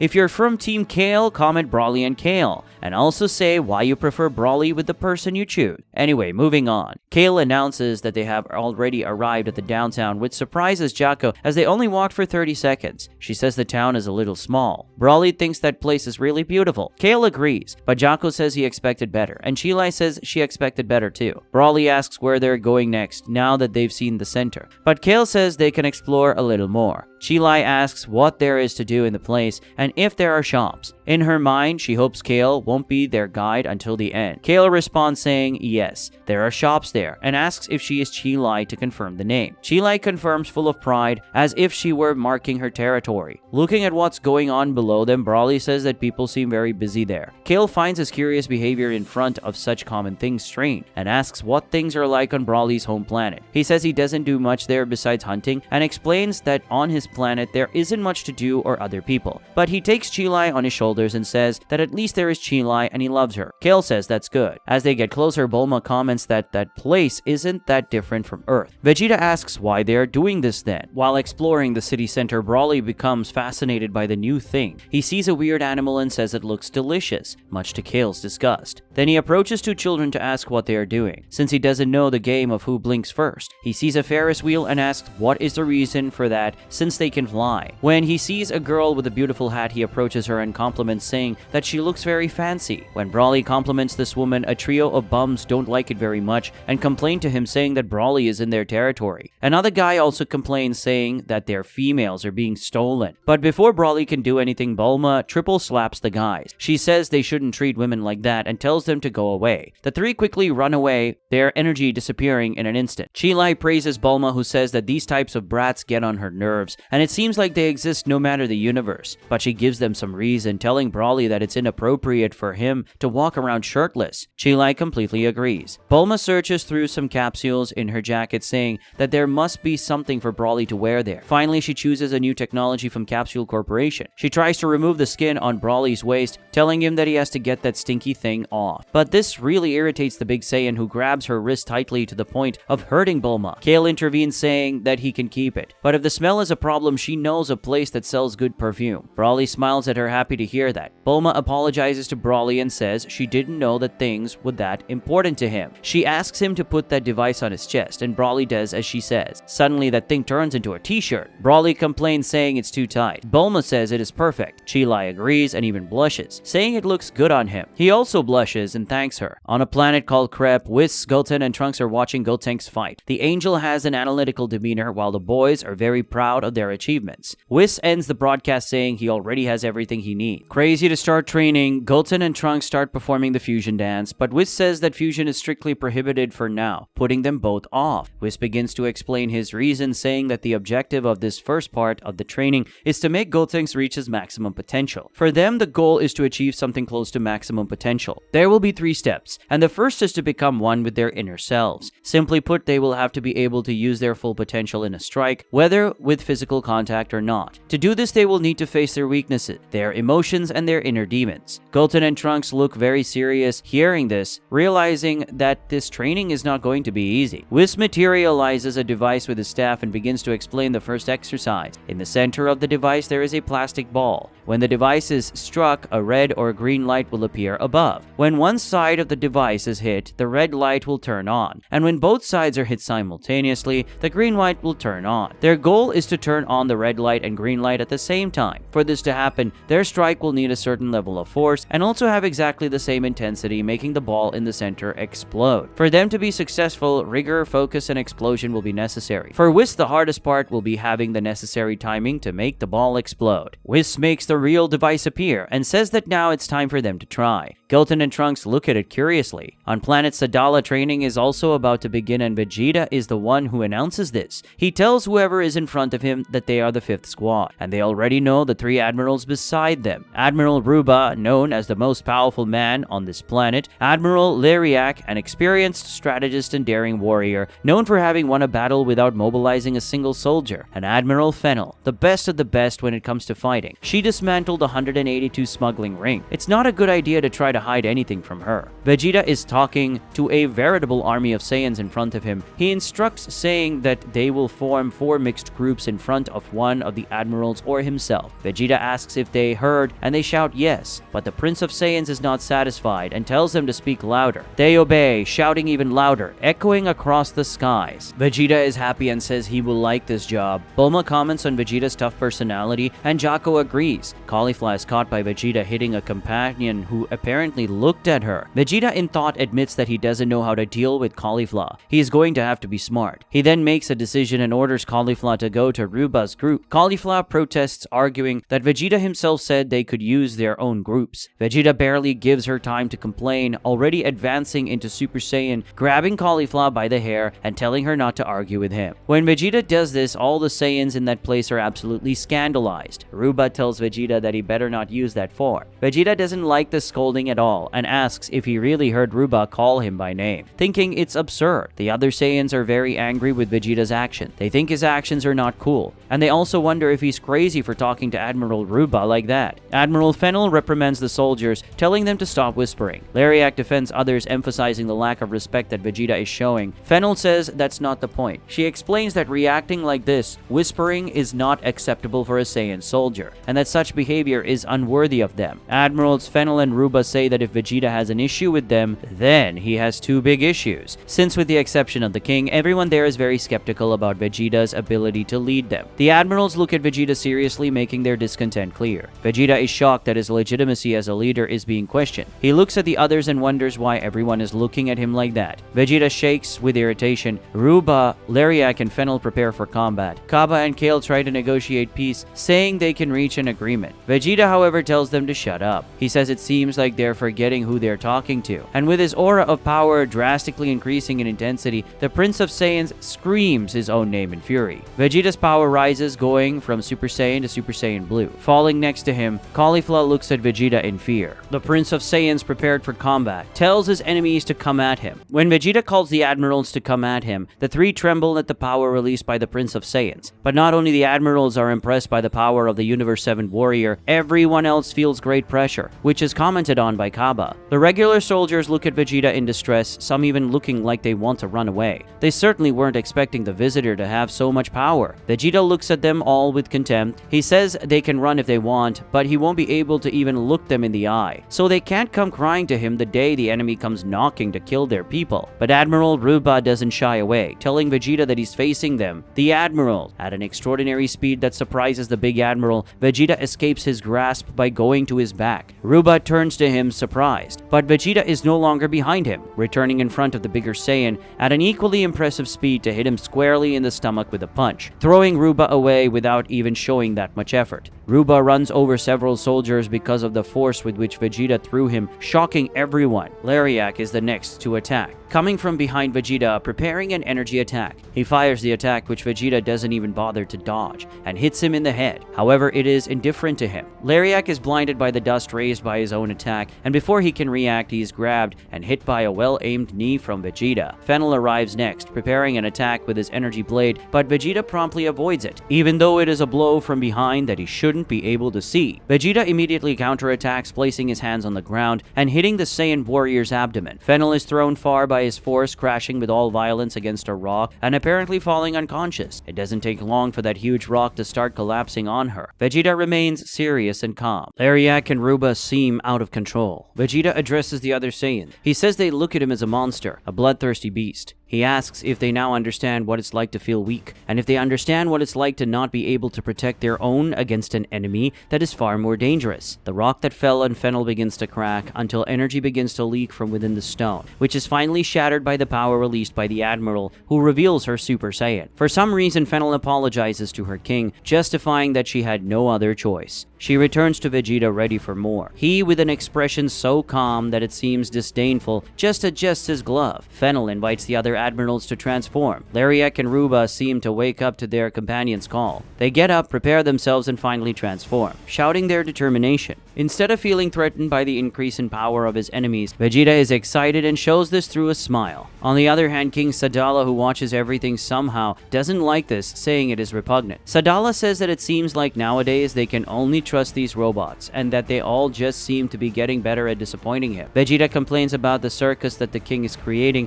and suggests that he let them settle the score. This way it will be better for everyone. Sadala, however, is intransigent, shouting at the visitor to be silent. He says they can settle the score if they want, but they must never use this demonic form on his planet, or they will all be banished. It seems that King Sadala has a very big problem with the Super Saiyan transformation. The robot soldiers move after the king's words, as if they were ready to carry out the banishment that the king mentioned. Fennel is the first to undo the transformation. Vegeta, despite disagreeing, also respects the king's order. He asks Bulma to leave. He's definitely tired of staying there. So what did you think of these 3 Saiyan admirals? Some things about them left me a little confused, such as the fact that they know how to transform into Super Saiyan, and until the tournament of Universe 6 and 7, the Super Saiyans seem to be something new for the Saiyans of Universe 6. And why does King Sadala have such a dislike for the Super Saiyan transformation? Comment what you think. On some planet in Universe 6, in a swampy region, a being emerges carefully through the water. He's being watched by Frost and Hit, with a legendary Universe 6 assassin waiting to deliver the mortal blow to him. The target notices Hit's presence and quickly dives into the water again, beginning to swim submerged at full speed. After 20 minutes of swimming as fast as he can, he thinks he has lost both of them and feels safe to leave the water. But when he looks back, he sees that Hit is already there on his tail. He gets scared and attacks, throwing some things from his arm. He quickly uses his time lag to paralyze the target. He succeeds, with the exception of a small portion of the enemy's attack that would hit if he didn't dodge. But the surprise comes when, even caught by Hit's technique, the target manipulates the part of his body he used to attack to strike back at the killer. However, the attack is destroyed by a third person before it hits. The one who did this was Frost, who smiled provocatively at Hit, saying he's welcome. Looking angrily at Frost, Hit eliminates his target with a single well-aimed attack. A while later, on a planet called Do, Hit spies on his next target, who is a creature that appears to be the same race as Frieza and Frost. He prepares to fire, already with a target in his sights, but before that, another shot hits his target in a fatal spot. Hit gets angry, looking at who he already knows did this. It was Frost, who makes fun of the situation by saying that it is quite easy to be an assassin. Hit comes to him in the blink of an eye, grabbing his arm and asking what his problem is. Frost continues to tease, asking if Hit can no longer hit his targets or if he is simply better. Starting to crush Frost's arm to the point of cracking, Hit threatens him, saying that Frost better leave him alone. Frost maintains a somewhat indifferent expression, but inside he's feeling a lot of pain. He says he will do what Hit asks. However, he has one condition. As he escapes the legendary assassin's grasp, he challenges Hit to prove his superiority to him. He challenges the killer to a fight. In the Grand Priest's palace, the one is sitting on his throne with a bad expression on his face. One of the Zeno's guards approaches him, saying that they tried everything to cover Daishinkan, but they will soon find out what is happening. Finding it very difficult to even speak, Daishinkan tells the guard not to put themselves in any more danger. The guard consents, indicating that from now on, they will no longer lie to the Zenos. Daishinkan remains in suffering, looking like he'll give in at any moment. On the planet of the God of Destruction in Universe 11, a meeting is taking place. They are gathered around the body of Belmod, who suffered serious consequences after passing on his divinity to Toppo and losing his immortality. Toppo is very disturbed by the death of his predecessor, clearly having a lot of respect for him. Gohan is about to make a suggestion about Belmod, but Jiren, already anticipating what he was going to suggest, refuses, saying that Margarita has no right to bring him back to life. But there is still hope that he is among them, and if he is, she is keeping him alive at this moment. Even though he is a little embarrassed, Gohan decides to get straight to the point, explaining that he is there because he shares the same sense of justice as them, and that is why he would love to join the Pride Troopers. Toppo complains about this, saying that Gohan picked a really bad time. Gohan feels very embarrassed and apologizes for it, saying that he shouldn't bother them at a moment like this. Jiren, on the other hand, tranquilizes him, saying that it's okay. Toppo also ends up being more indulgent, saying that they're a little tense, but that's not Gohan's fault. Jiren says that, on the other hand, they can't let Gohan join the Pride Troopers just because he asked, and then suggests accompanying Gohan on a mission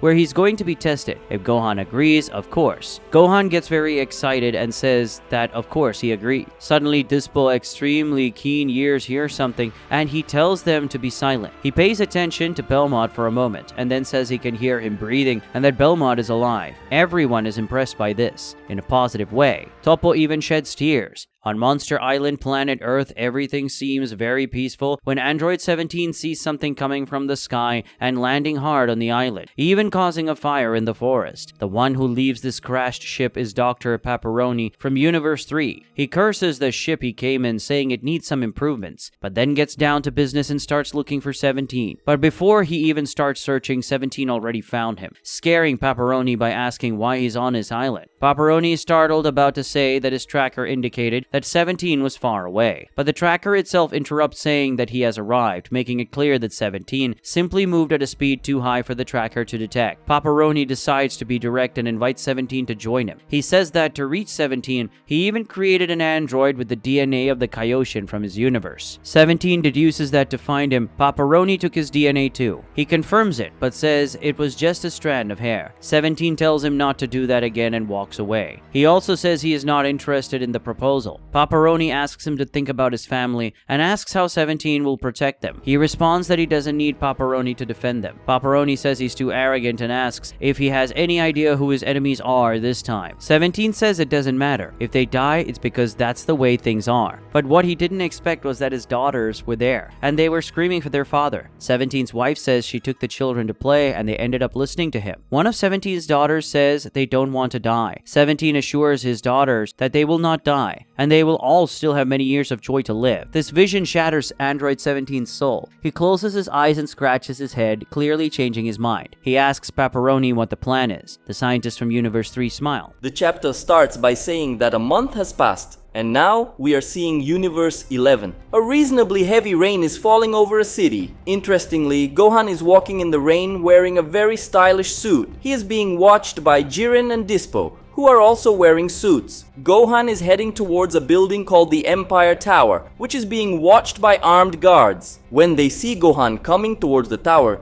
the guards become alarmed and shout for his badge. But a group of women pass in front of Gohan, and they even playfully flirt with the guards. And when these women pass by Gohan, he has already disappeared, leaving the guards completely shocked and confused. Gohan actually flew from where he was, going high into the air, thus losing the guards. He is relieved, commenting to himself that it was close. He looks inside the building through one of the windows and sees someone wearing strange clothes walking down a hallway carrying something. Gohan goes to the window, waits for this person to pass by, and then breaks in. After entering, he contacts Jiren via a communicator watch, asking him what he does now. Jiren tells him to go to room 128 and get a green bottle that will be in a small box. It is a very dangerous artificially created virus that this agency wants to sell to a neighboring country that is at war. Jiren says that Gohan has to do everything he can to stop them. Obeying Jiren's instructions, Gohan begins to look for the room while feeling quite pressured by the responsibility he now has in his hands, emphasizing that if he fails, countries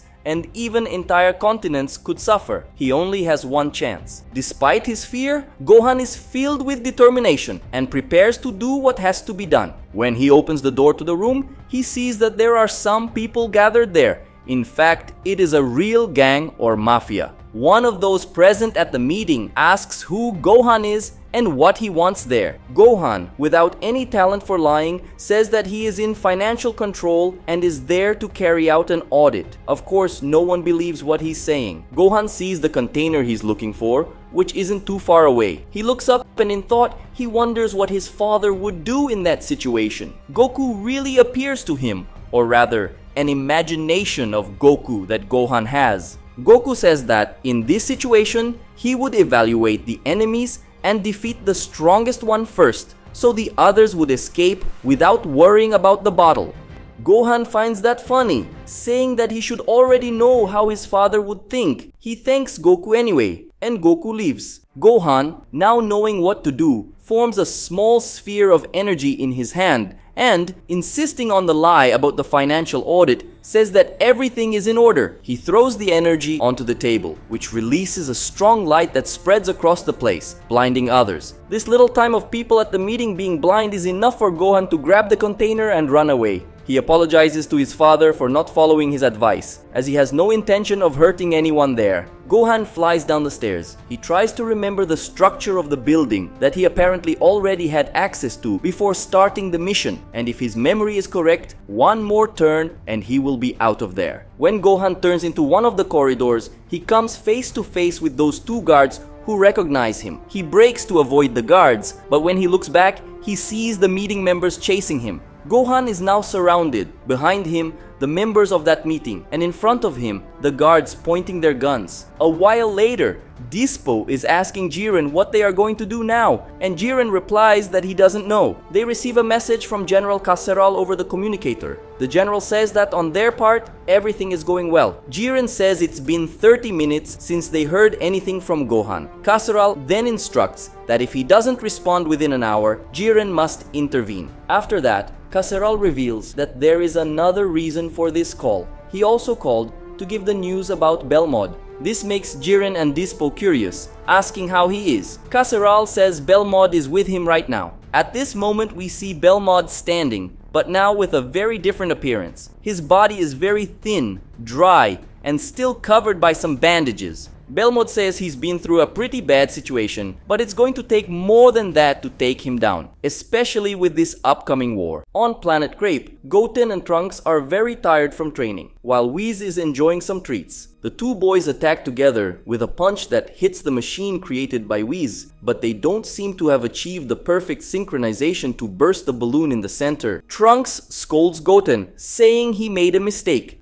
Goten agrees with the reprimand and focuses on doing better. While concentrating, Goten tells himself to focus. However, he wonders about a thick, warm feeling he just had. He reflects on the instruction to be in touch with himself and seems to realize something about it. Whis carefully observes what is happening to Goten and seems to like what he sees. The moment he concentrates, Goten finds himself in a completely dark environment and he wonders what this place is. In the midst of all this darkness, he sees a big door in front of him and wonders what it is. Goten approaches the door and extends his hand to touch it. He wonders what's behind that door and if it has any connection to what we said about facing their own demons. As he approaches the door, Goten becomes more tense, revealing that he feels a pressure. When the touch is about to happen, he hears a voice calling him and starting a countdown. The one counting is Trunks, who is about to throw another punch. Goten, however,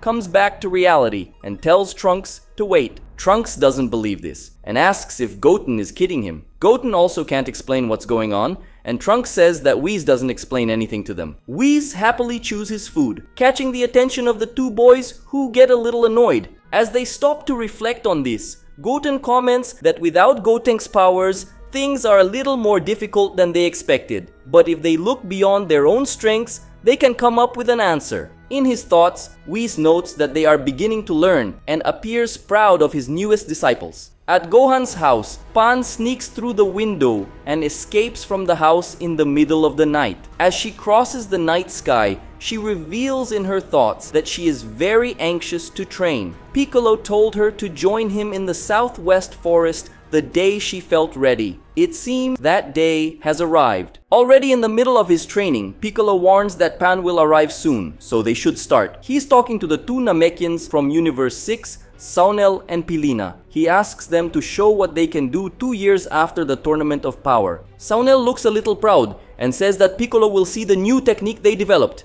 Taking off his heavy cape, Piccolo tells him to stop talking and show him once and for all. After 20 minutes, Pan arrives and she immediately recognizes them, seeing that ki auras are being emanated in the middle of the forest. The three Namekians are emanating their energy at great intensity, with some injuries on their bodies, indicating that an intense fight took place there. Piccolo seems happy with what he saw, and says that he has to admit that the two of them have become very strong and have taught him something very interesting about their race. Saunel and Pilina like to hear that. Pan arrives ready to start, saying that she wants to train too. Obviously, she is greeted with a smile from her almost grandfather. A month before all this happened, Hit and Frost prepare to start a fight, remembering that a while ago we saw Frost challenge Hit, but the result of that ended up not being shown. Now we'll see what happened. As the two Universe 6 warriors face each other, the pressure builds little by little. Whoever attacks first will certainly win the battle, because at such a level, every move can be decisive. Hit is the one who makes the first attack, firing a concentrated impact wave from a distance through the movement of a punch in the air. Frost is unable to dodge,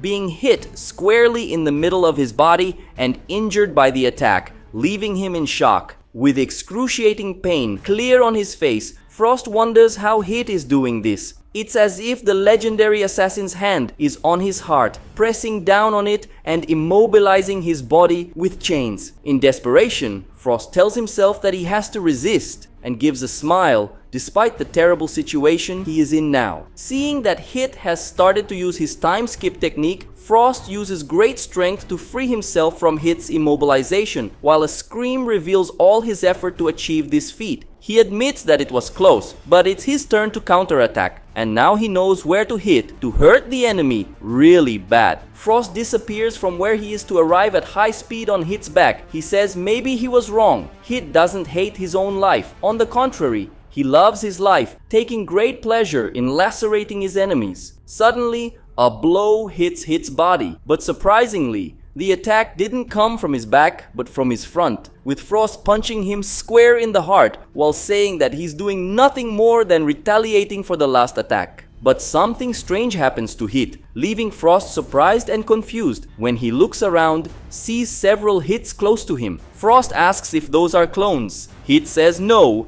In fact, they are all just one. Accumulating energy in their hands, all Hits launch an attack at the same time, surrounding Frost. Frost escapes at the last moment and then appears relieved since he had barely escaped. However, he notices something falling behind him, something that leaves Frost in complete shock. That is nothing more, nothing less than his own leg, which was severed without him even knowing how. A strong dizziness affects Frost, who wonders what is happening to him. In an instant, he sees his vision blurred and darkened. In the next instant, he no longer sees anything. Now going back to the present time. A month after this confrontation between Frost and Hit, Vegeta is training combat with a Saiyan in Sadala, scolding this warrior for revealing his movements too much when attacking. Vegeta punches the Saiyan squarely, making him immediately recoil in pain. Vegeta says he should know the difference between being hasty and creating openings on purpose to counterattack. Around them, there are several other fallen Saiyans, indicating that Vegeta has already beaten several of them. He says they will take a break now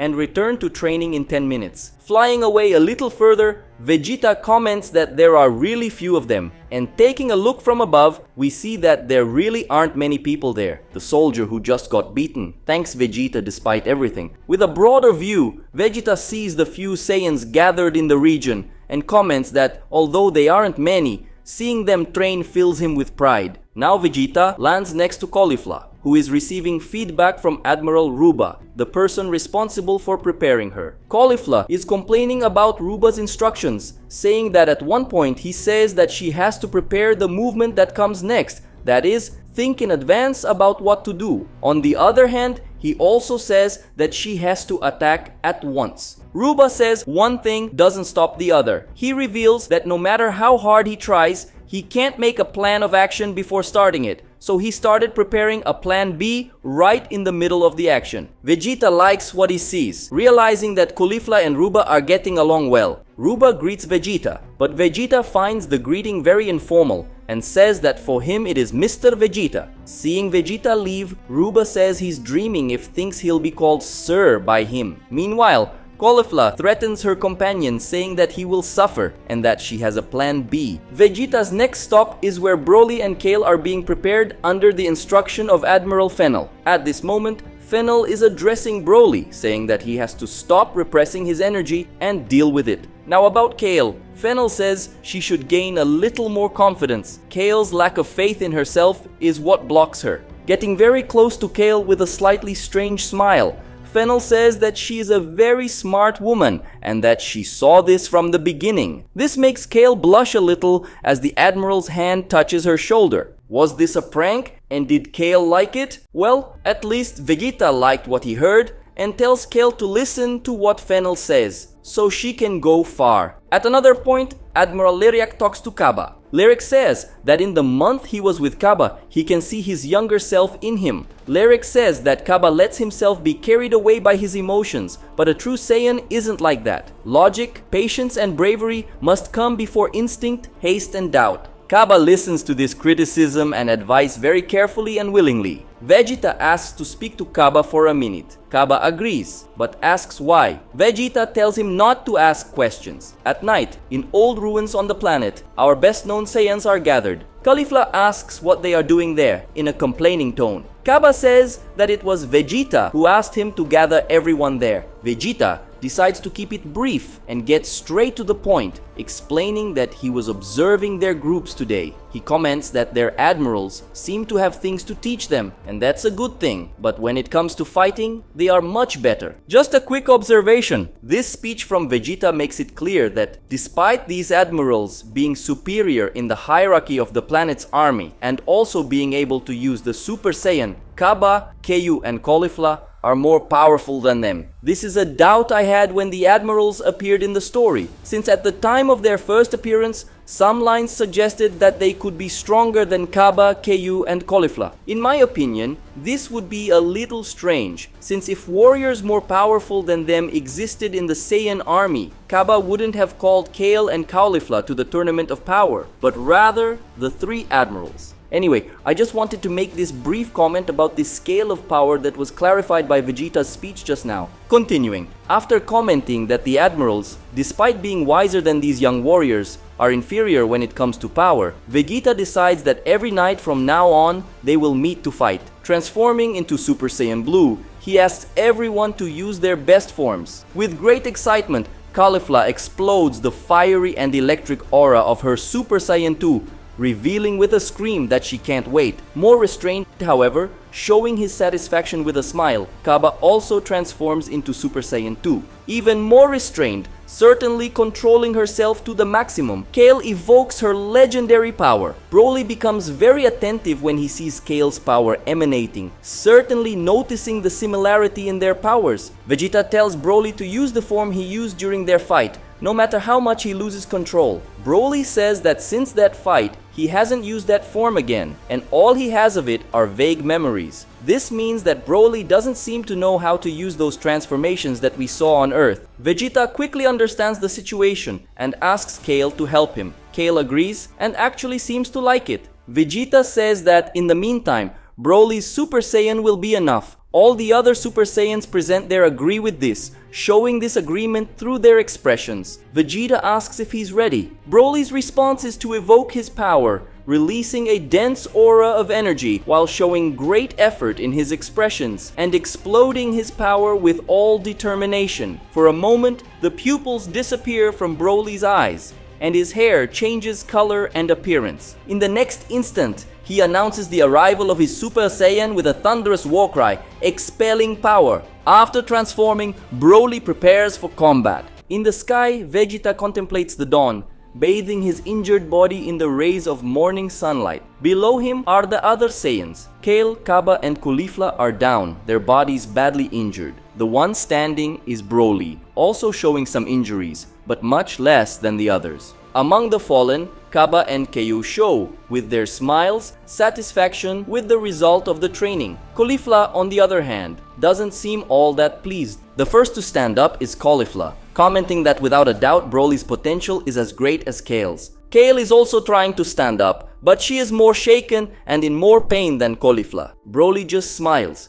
either flattered by Caulifla's compliment or proud of Kale's supposed effort, maybe both. The person who is most proud of Broly is certainly Vegeta, who in his thoughts comments that the greatest Saiyan has reached a level of power that he could never imagine. His strength now has nothing to do with what he had during the fight against him and Kakarot. Vegeta praises Kale, saying that she impressed him last night and that she will be a great teacher for Broly. For Caulifla, Vegeta says that she will have to take this stage that she just reached as her main asset. She must train to maintain this form and achieve it more easily. With these words from Vegeta, I think we can conclude that Caulifla has gained a new transformation. Caulifla expected a better compliment from Vegeta, commenting that apparently it would rip out his tongue show some pride in her. But Vegeta doesn't seem embarrassed to admit it, telling her not to think he's not proud. This surprises Kaba and also Caulifla, who is a little embarrassed. Caulifla cuts the subject short by saying that they have to go back because it's daytime. A while later, they return to the training field, where Ruba's group is gathered watching someone emanate a high amount of K. Even from the back, we can see that this person is that soldier that Vegeta beat the day before. Kaba comments that they started very early today. Ruba explains that no one wanted to go home last night, so they spent the night training. Talking to the soldier he beat yesterday, Vegeta compliments, saying that he's starting to understand. The soldier is very happy and says that thanks to Vegeta,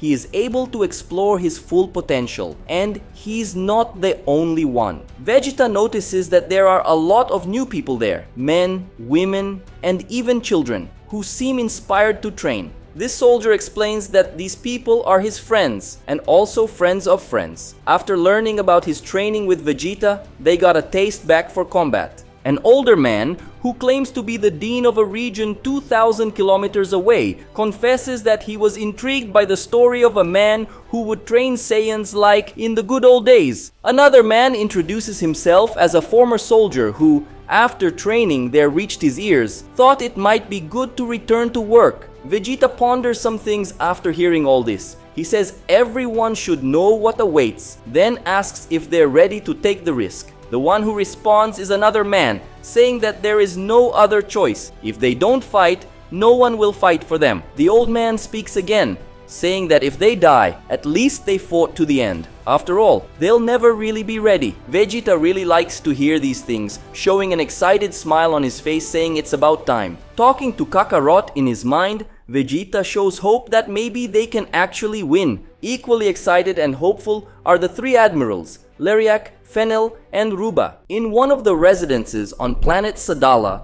Bulma is in the house of a woman called Rapini, a new friend she made on this planet. Bulma is complaining, saying that she told Rapini about her children, but Rapini still hasn't said anything about hers. Rapini is serving them a hot drink, maybe tea or coffee. She serves this drink at the same time as she responds by saying that she doesn't have much to tell about her son. His name is Pepino, and he is the same age as the Trunks from the present. The two joke about the fact that Bulma met her son from the future, and she comments that it seems hard to believe, but Rapini says she believes in her since she is her friend. Bulma asks if Rapini's husband would train with Vegeta and comments that it's been a week since she met Rapini and still hasn't seen him. As she says this, she praises the drink that was just served. Rapini bursts out laughing when the possibility of her husband fighting is considered. Bulma says it's hard to believe in a Saiyan who isn't a fighter. Rapini says that her husband is not a Saiyan but a Tuffle. Before continuing with the narrative, just one observation. Most of you may already know who the Tuffles are, but for those who don't know, this is a race that cohabited with the Saiyans on planet Plant. People of this race are similar to human beings. They are extremely intelligent and technologically advanced. It is said in Dragon Ball Z that this race was betrayed and exterminated by the Saiyans, but apparently this did not happen in Universe 6 in the story of Dragon Ball Kakumei. It seems that in Dragon Ball Kakumei, the Tuffles of Universe 6 live in harmony with the Saiyans, and there are even romantic relationships between these two races. Well, continuing with the story, when she hears Rapini say that her husband is a Tuffle, Bulma is surprised and asks if they still exist in this universe. Rapini says of course yes, and that the Tuffles have been with them for more than 2 centuries. It is thanks to them that the king has a very close and efficient guard. It seems that those robot guards we see in King Sadala's palace are created by the Tuffles, and the king seems to have a high regard for these machines, as was made evident when he scolded the admirals after they transformed into Super Saiyans in the fight against Vegeta. Rapini says that the Tuffles spend most of their time in the laboratory north of the capital. They work hard every day to protect their families. Bulma comments that Rapini's son, Pepino, is only 50% Saiyan, like Trunks. Rapini boasts about her son,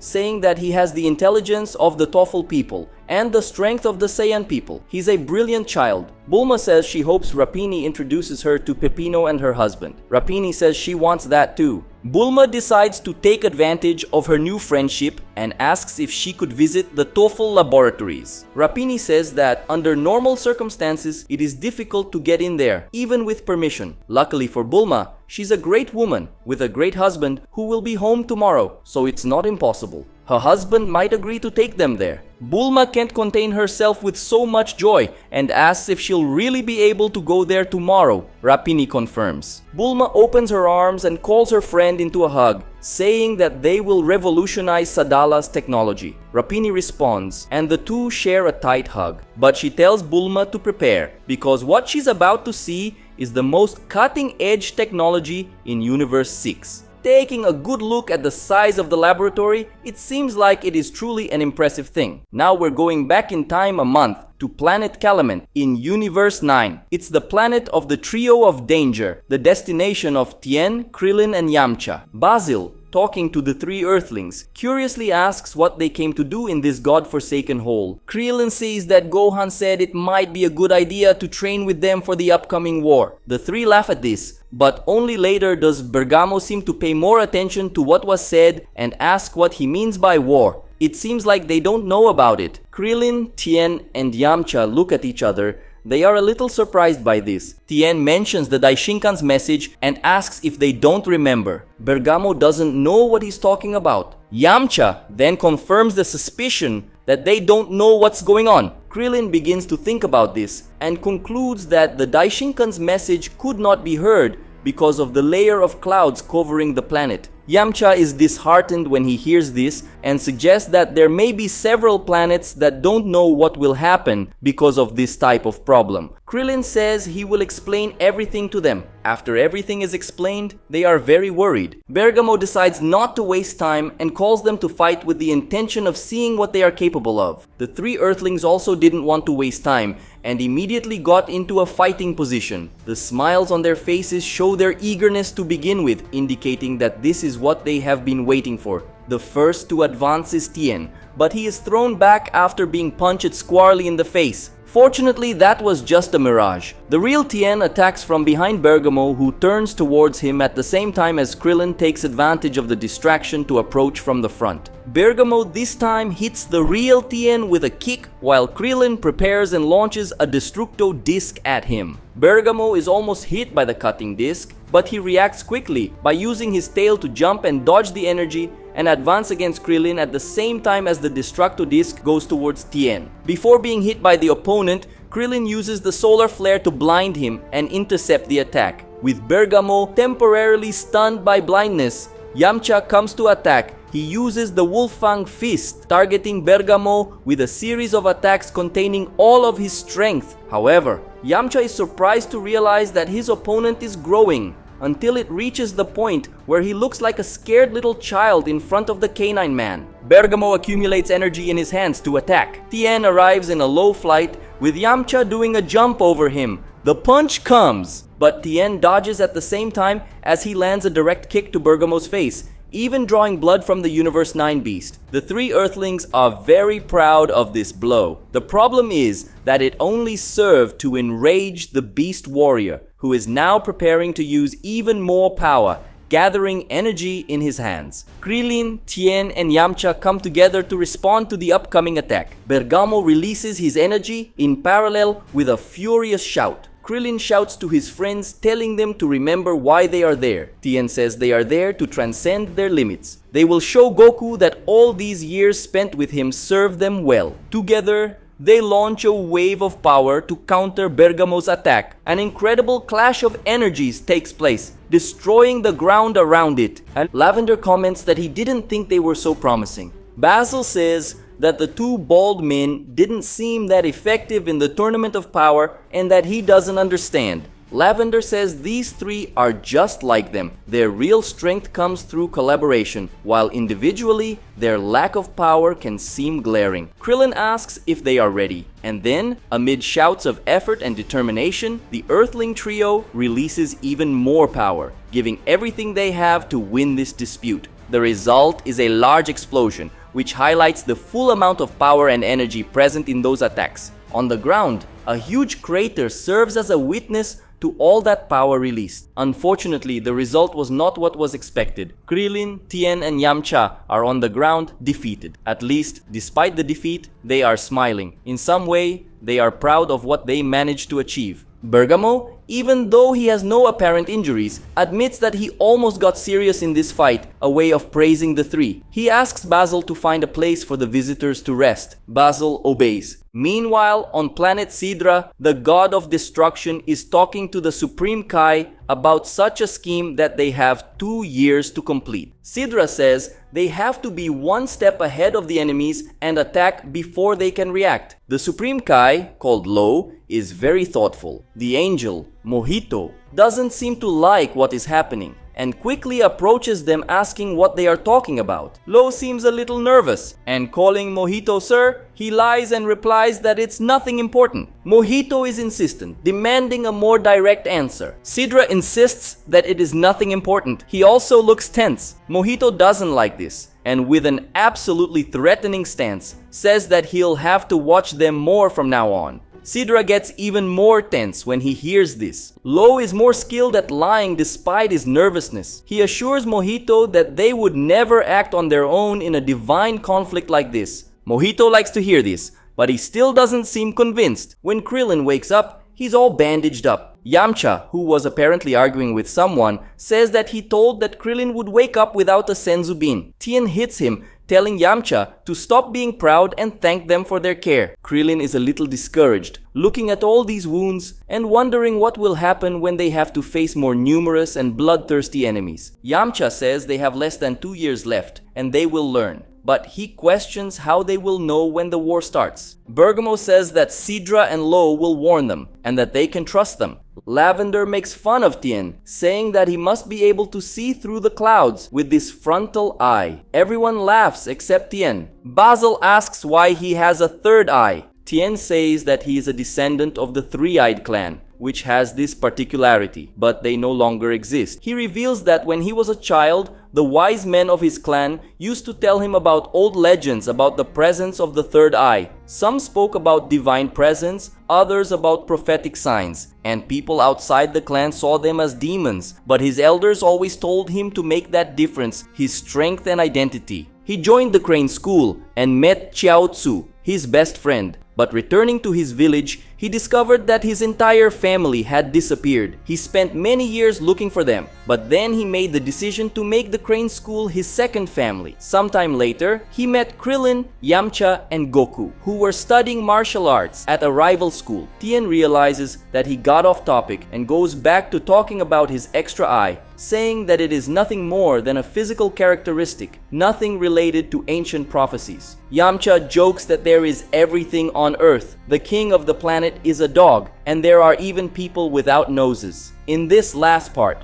Krillin is uncomfortable. Yamcha remembers things fondly, saying they were a great team, but that is no longer the case, and may never be again. Bergamo asks why he's saying that. Tien and Yamcha are silent, sad. Krillin explains that Goku was in Universe 19 when it was sealed, and that he may no longer be with them, which means they will need to do this without him. However, Yamcha doesn't give vent to his sadness and gives a motivational speech, saying that Goku is with them in their hearts. He taught many things, including that it is never too late. He guarantees that they will win this war and he himself will take Goku out of the hands of his enemies. Now we're going to jump back in time 1 month. At Krillin's house, Paparoni is meeting with Android 17 and Android 18. He is explaining that Shin Robot is very useful for traveling through the universes, but he still needs to fix some problems. You have to wait a month before using it again, which makes the robot not so practical. Just to remind you, this Shin Robot is a robot created by Paparoni using the DNA of the Kaioshin from Universe 3. Well, Paparoni says they've already spent 30 days on Earth, which means they've already wasted a lot of time. 17 asks if shall they go. 18, already ready to leave, says she owes it to her husband. For their family, they must get back on track. In the background, we see Marin, who already looks like a teenager. Android 17's children are also there. He says he will be back soon and asks them to take care of their mother. 18 reminds Maron that she should help her aunt with her cousins and says she's counting on her. One of 17's children assures him that she will protect the island while he is away, and his wife says goodbye. 17 says goodbye with a thumbs up. Paparoni tells them that Shin Robot is ready and asks them to get in, as the coordinates and the journey will be almost instantaneous. However, more people arrive. Those who have just arrived are Mr. Satan and Majin Buu. Satan says that they are there at the mayor's request, as all of the city hall's technological equipment burned out after warning about unknown equipment working in Krillin's house. He asks if the war has started or if it is a false alarm. Paparoni says it's a false alarm and explains that they're just preparing the trip to his world. He deduces that Shin Robot's activation may have caused a disturbance in the magnetic network and apologizes for the inconvenience. The foreigner introduces himself and then asks who Mr. Satan is. Mr. Satan finds this question offensive and fills his mouth to say that he is the strongest man in the world. Paparoni says he didn't see him at the Tournament of Power. Mr. Satan says that he is arrogant and begins to show off by beating the air, saying that he is world-renowned for his great skill in martial arts. But suddenly, his punch is stopped by Android 17's daughter, who scolds him for almost hitting her sister. 17's wife approaches, telling Sapphire not to be rude. Mr. Satan recognizes 17's wife as Crystal, the supermodel star. She confirms it and also recognizes him. Obviously, Mr. Satan glows, not knowing that he could die if he tries something with this woman. Paparoni asks 18 if he's famous or not after all. An interesting observation is that everyone in Android 17's family seems to have their name representing some gem. 17's real name is Lapis and 18's real name is Lazuli. Lapis Lazuli is a semi-precious gem. 17's wife's name is Crystal and the eldest daughter's name is Sapphire, also a clear reference to jewelry. Anyway, I just thought it was interesting to make this observation. Continuing with the story, Majin Buu becomes very curious about Shin Robot and he simply destroys the robot and even gets angry afterwards, asking what it is. And then, as if destroying the robot wasn't enough, he swallows part of it, to the complete shock of Paparoni, 17 and 18. As Majin Buu chews on the robot, a strange sound begins to emit, and suddenly a great energy begins to circulate around Buu. 18 runs towards him, complaining about Buu always showing up at the wrong time. She jumps to catch him, but before that, Buu disappears, much to everyone's frustration and concern. 18 asks Paparoni where they went. Paparoni says that the coordinates had not yet been given to Shin Robot, which means that the robot chose its destination randomly when it was in Majin Buu's mouth. In short, there's no way of knowing where they went. 18 says it's already had an area selected before that. Paparoni says yes, and that it was Universe 7 because of his trip. 17 becomes angry and frustrated, saying that he knew all this would come to nothing. Mr. Satan says he doesn't understand any of these things and just wants to know where Buu went. Majin Buu simply ended up in the demon realm, apparently inside a crater, surrounded by dark creatures. Now we're going back to a scene that was left incomplete chapters ago, when Gohan was surrounded by those criminals during a mission for the Pride Troopers. One of the criminals says that there is no way Gohan can get out of there with the bottle containing the virus, and orders him to put the bottle on the ground and raise his hands. Gohan closes his eyes and looks to the other side, where there are guards pointing guns at him. Gohan starts to act, throwing the bottle into the air, taking off his glasses and saying that he didn't want to hurt anyone, but he has no choice. The guard shoots, but Gohan catches all the bullets with his hand, and then, with a glance, exerts pressure in the air that knocks the guards down. He releases the bullets and almost instantly hits the criminal right in the face. Then he uses the bandit's face as leverage to jump against the other, hitting him with the same leg, making the giant fall on the others. When the projectiles he released earlier reach the ground, all the enemies are already falling, and Gohan is already on the wall to jump towards the virus container, which is also reaching the ground. Outside, Jiren and Dispo are about to invade through the same place that Gohan used to enter. They break in, breaking the window, and fly around the place looking for the rookie. When they see what happened, they are simultaneously surprised and happy, asking why Gohan didn't answer them.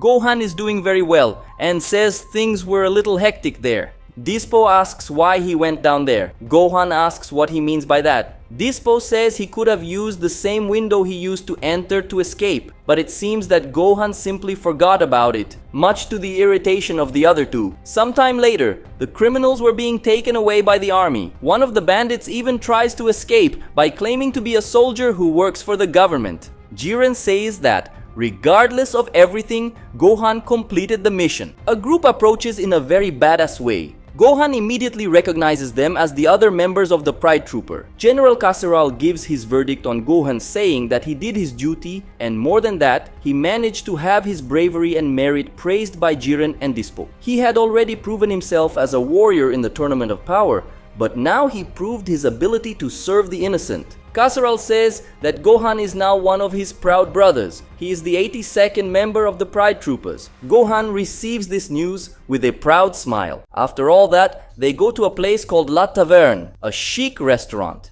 In a real banquet, probably made to welcome the new member, everyone is gathered. General Kasseral, apparently altered by what he's drinking, greets Gohan extremely happy and says that although he doesn't know him, he already loves him. Zoe is a little embarrassed and asks Kasseral to calm down. Cocotte asks Gohan not to mind him, saying he's always like that. Gohan tells them not to worry, because everything is fine with him. It's good to relax after a mission. But Dispo says he's not doing that, indicating that he's always like that. Everyone laughs. Wanting to get to know his new partner better, Dispo asks him to tell a little more about his family, since they only know his father.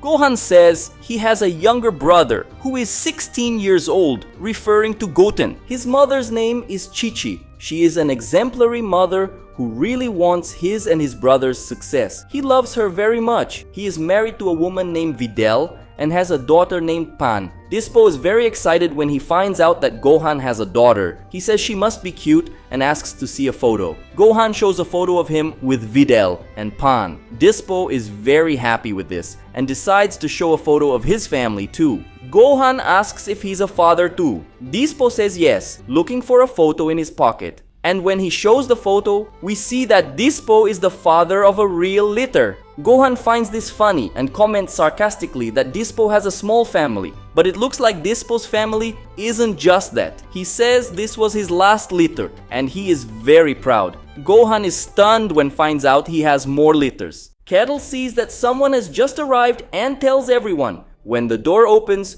we see that it is Toppo and Belmod, the latter with a much more aged and fragile appearance, despite still giving off an extremely threatening vibe. He says he crossed paths with Death, but the current between them wasn't very strong, so he decided to go back. On planet Crepe, Goten and Trunks' training continues. Vegeta's son is very frustrated, complaining that there is nothing more they can do other than believe in that strange door that Goten saw inside himself. Goku's son encourages his friend, saying that if he can do it, there's no reason why Trunks can't do it either. Trunks closes his eyes to concentrate, saying he has no choice. He starts to concentrate when he suddenly feels something very strange happening. When his eyes open, he finds himself in a dark place, wondering if it worked. Goten calls out to him. Trunks asks where he is and realizes that that door is there too. Goten's voice seems to be coming from the other side of the door. Goten says that it looks like Trunks made it, but he can't see his friend. Trunks says he can see the door, and maybe they should open it. Goten seems to agree with the idea. However, he notices a strange thing. He sees Gotenks' reflection in the door. The same goes for Trunks. Striking some poses at the door, Goten says that Gotenks does everything he does. The same goes for Trunks. But the two are surprised by one thing. For a moment, they see each other's reflections, not Gotenks. Goten has an idea and asks Trunks to raise his hands and spread his fingers on 3. They do this, and at that moment, they see each other behind the door, as if the door were transparent. Unexpectedly, a large glow lights up from the door, which opens and reveals Gotenks. Goten asks if that really is Gotenks. Trunks says they're supposed to face their inner demons behind that door. Taking a better look at Gotenks, Goten understands the logic behind it, concluding that the demon they have to face is Gotenks. Trunks agrees, happy that they understand. The point of all this is that with fusion, there is no need for them to calibrate themselves, as everything works automatically when the fusion is done. No teamwork is needed after that. So what they need to do is learn to read each other without resorting to fusion. Reaching this conclusion, they return to the real world, preparing their punches and evoking their energies. Simultaneously, they scream and make the blow, hitting the device at the exact same moment and with total synchronization of force, thus making the balloon in the center burst and impressing Whis. Not even Goten and Trunks can believe what they just did. They look at each other, speechless. After that, they start bragging, saying it was easy, but they collapse from exhaustion in the next second. Whis is very happy with the boys, but suddenly Whis' attention is stolen by something else. He thinks about Beerus, commenting in his mind that after several millennia, he has decided to return. What he's looking at in the sky is none other than Beerus himself, flying in the form of a line of light. Earlier, on planet Beerus, the god of destruction is about to leave somewhere. Oracle Fish complains that first Whis goes out with those two boys and now Beerus goes out too. The fish says they can't leave him and asks what he's going to do there alone. Beerus says he just needs to go to Earth, there's food there. Oracle Fish asks to go with Beerus. He denies it, saying that the place he is going to is not for him. The fish insists, saying that the journey will be long and Beerus needs company. Beerus responds that with this war looming, the only company he needs is the perpetuity of silence, so he goes alone. This is his final word. Beerus wears an outfit. The fish comments that he wears this very rarely. He tells the fish that he only wears this outfit when he goes home. And in his thoughts, he tells his father that he will be back soon.